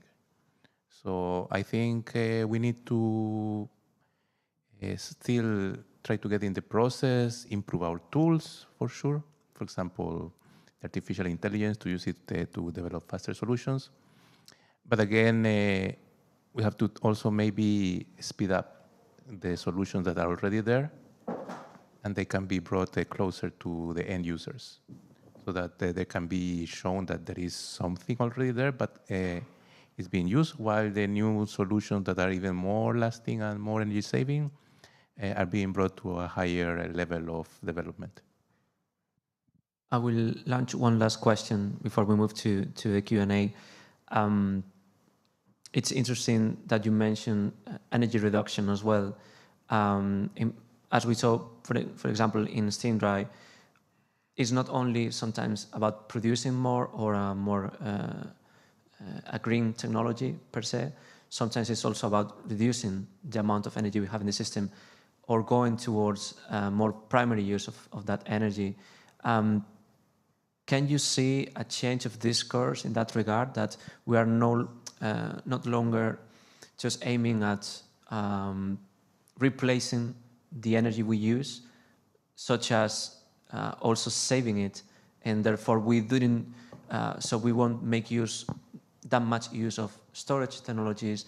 So is it already getting us closer to that objective, or perhaps I'm missing something? If I'm being honest, I believe that just reducing energy is, as a concept, is a little bit perhaps old. I mean, maybe the most important thing is to shift energy, to shift it during periods where we have the highest renewable penetration. And that's why energy storage systems are important in this context, and that's why tariffs, dynamic tariffs, are important in this context. Even, I'll come back to what I mentioned before, even real-time pricing, that is, even exposing users, residential users, to real-time pricing could be a solution towards this direction, because ultimately just reducing the energy is maybe it might not be as effective as shifting this energy.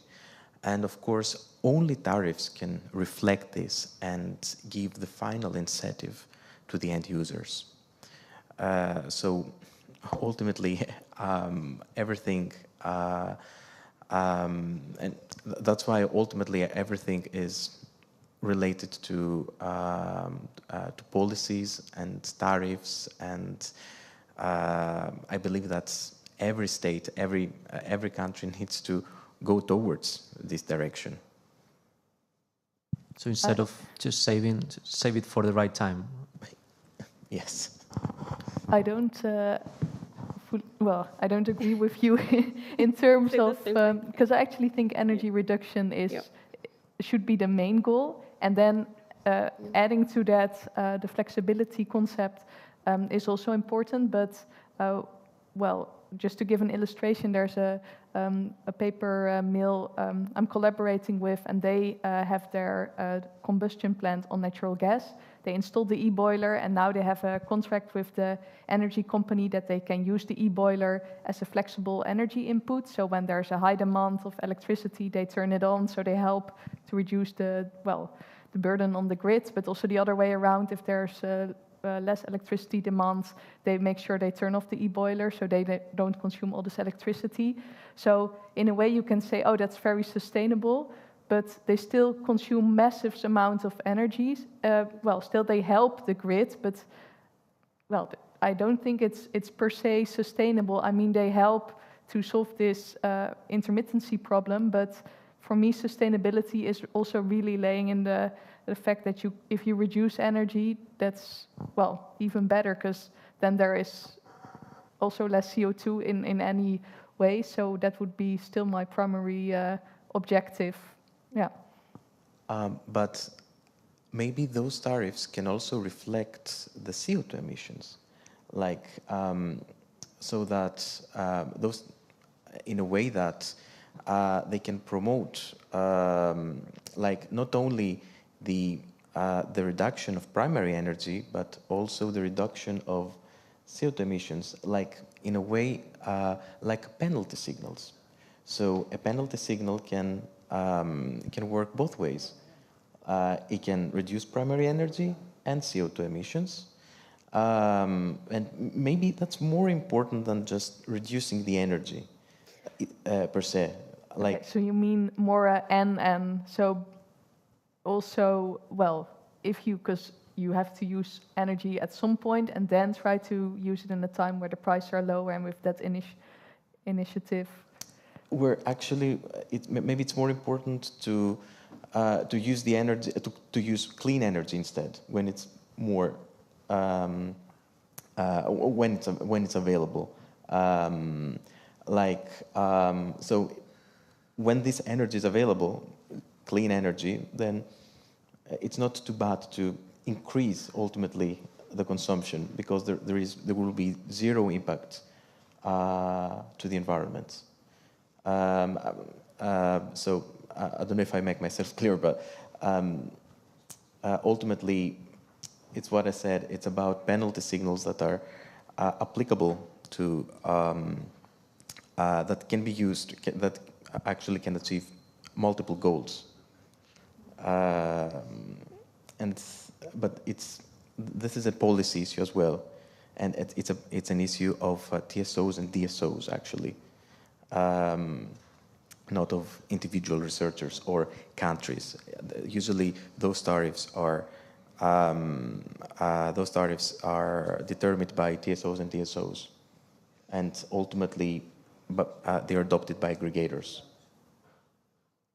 It depends on the country, actually. So I don't want to generalize. No, but still, the old principle of the best energy is the one that you don't use is valid at the time. And then the thing is that what will happen if in the ideal future we have 100% renewable energy? That you don't care about emissions, you don't care about efficiency, because everything is solved. And one case of this, believe it or not, is the city of Las Vegas.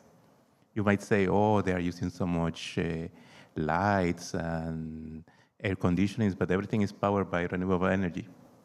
So that could be, let's say, one way that they have to use their energy, but still you are free from worrying about emissions, free about worrying how much energy is being used. Perhaps now we have to be efficient because our technologies are using too much energy from renewable sources, and they are still not able to take in. But again, thermal energy storage can be one of the ways to solve it, so that when we have enough renewable energy, this can be stored and used.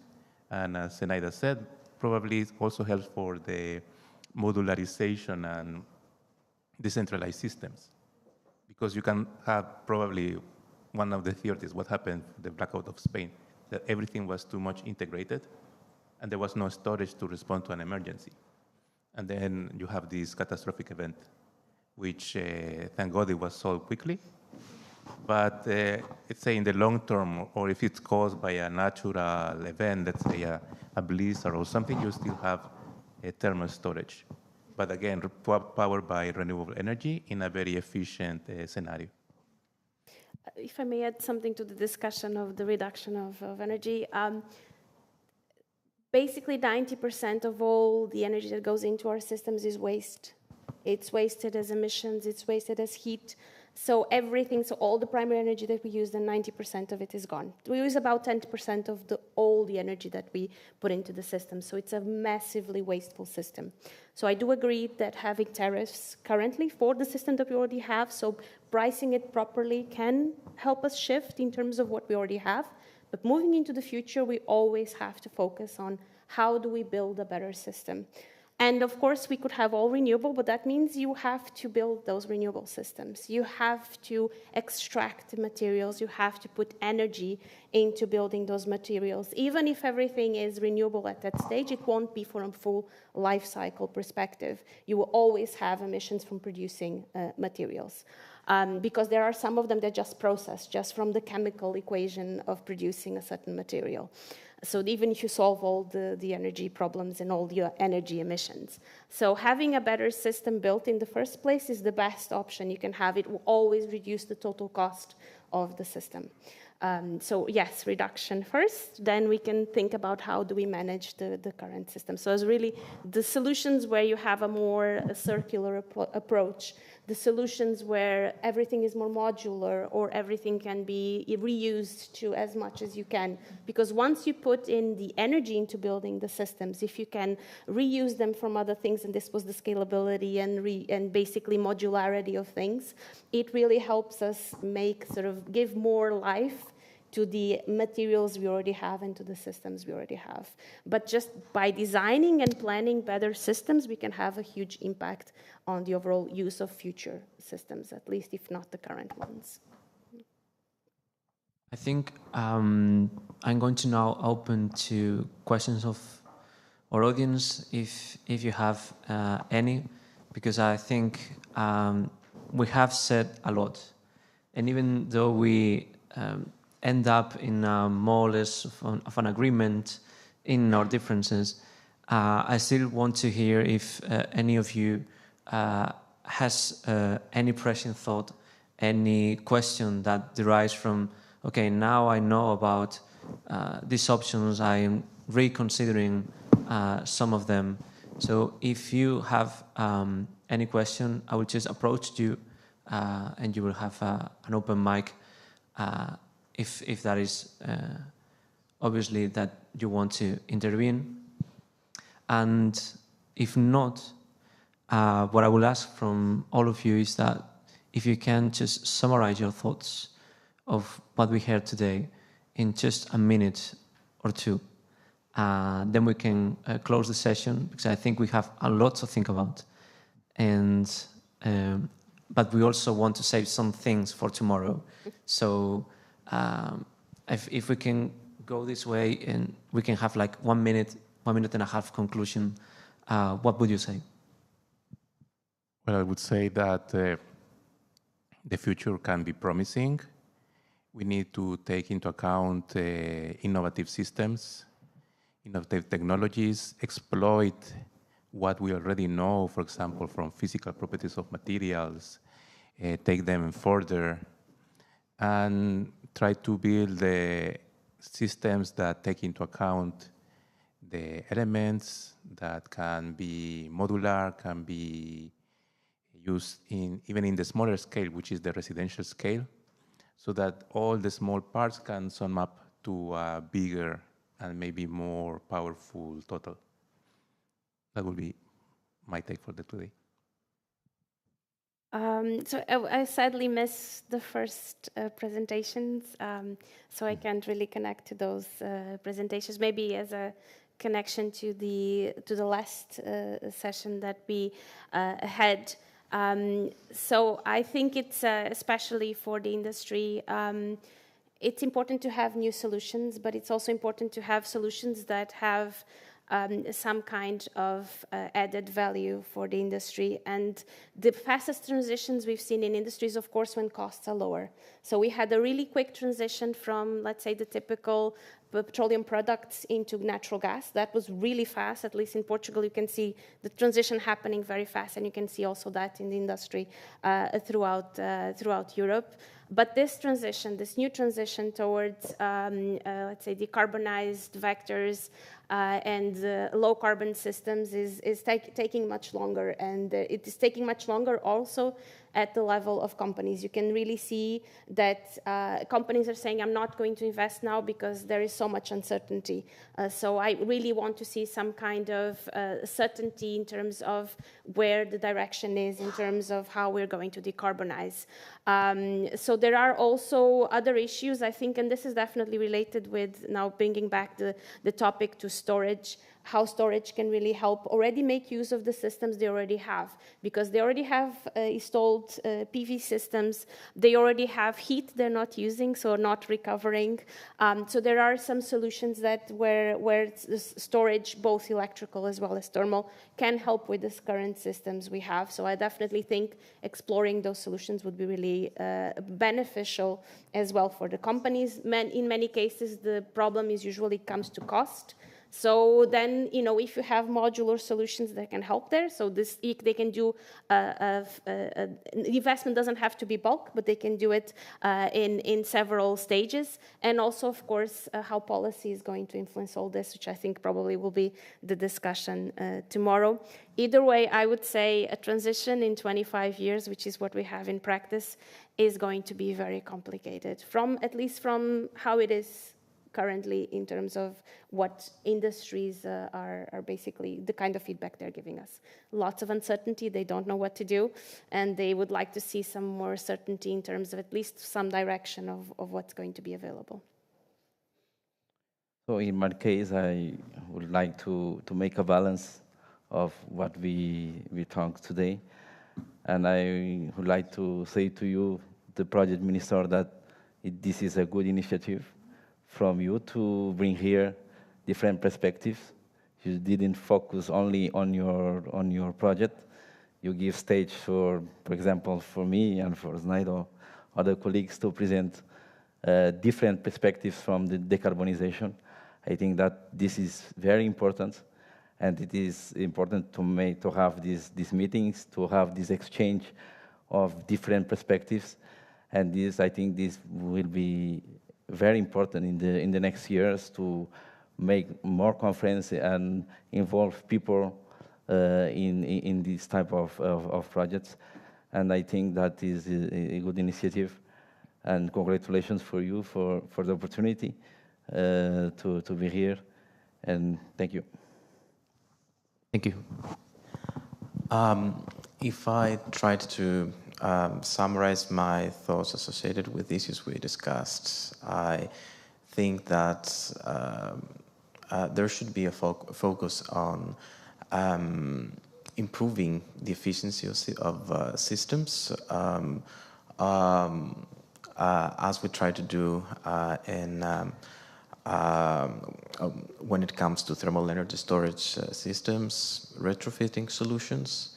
This is like the first tier, and maybe the second tier should be adding more flexibility to the grid. Unfortunately, there is not all countries, every country has a different approach, maybe perhaps due to their different needs and energy mixes. So hopefully in the future,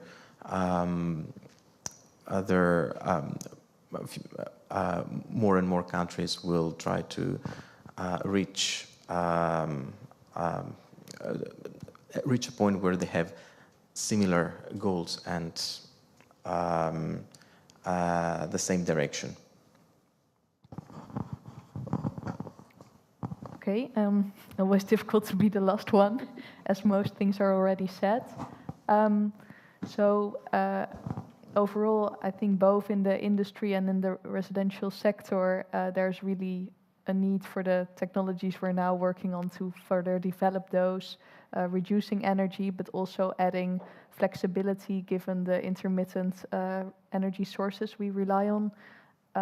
I think, well, also based on the discussion here with already mentioning a few countries, I think actually the issues we face in Europe, they're quite similar for the different countries. The flexibility issue, I think we all struggle with. So I think in that sense, it's nice that we can collect ourselves in different EU projects and basically tackle the same problems. So I also think digital technologies will start to play a very important role, also helping with this flexibility issue. And as discussed before, reducing energy is for me still the most important, first target, I would say, in any energy consumption process. I appreciate all of you doing the effort to summarize what is really one of the most complex questions out there as we speak. We will now close the first day of the event. I want to thank you, everyone, for attending and for your contributions, also for those that are going to be presenting tomorrow. Just a couple of logistic information details for you.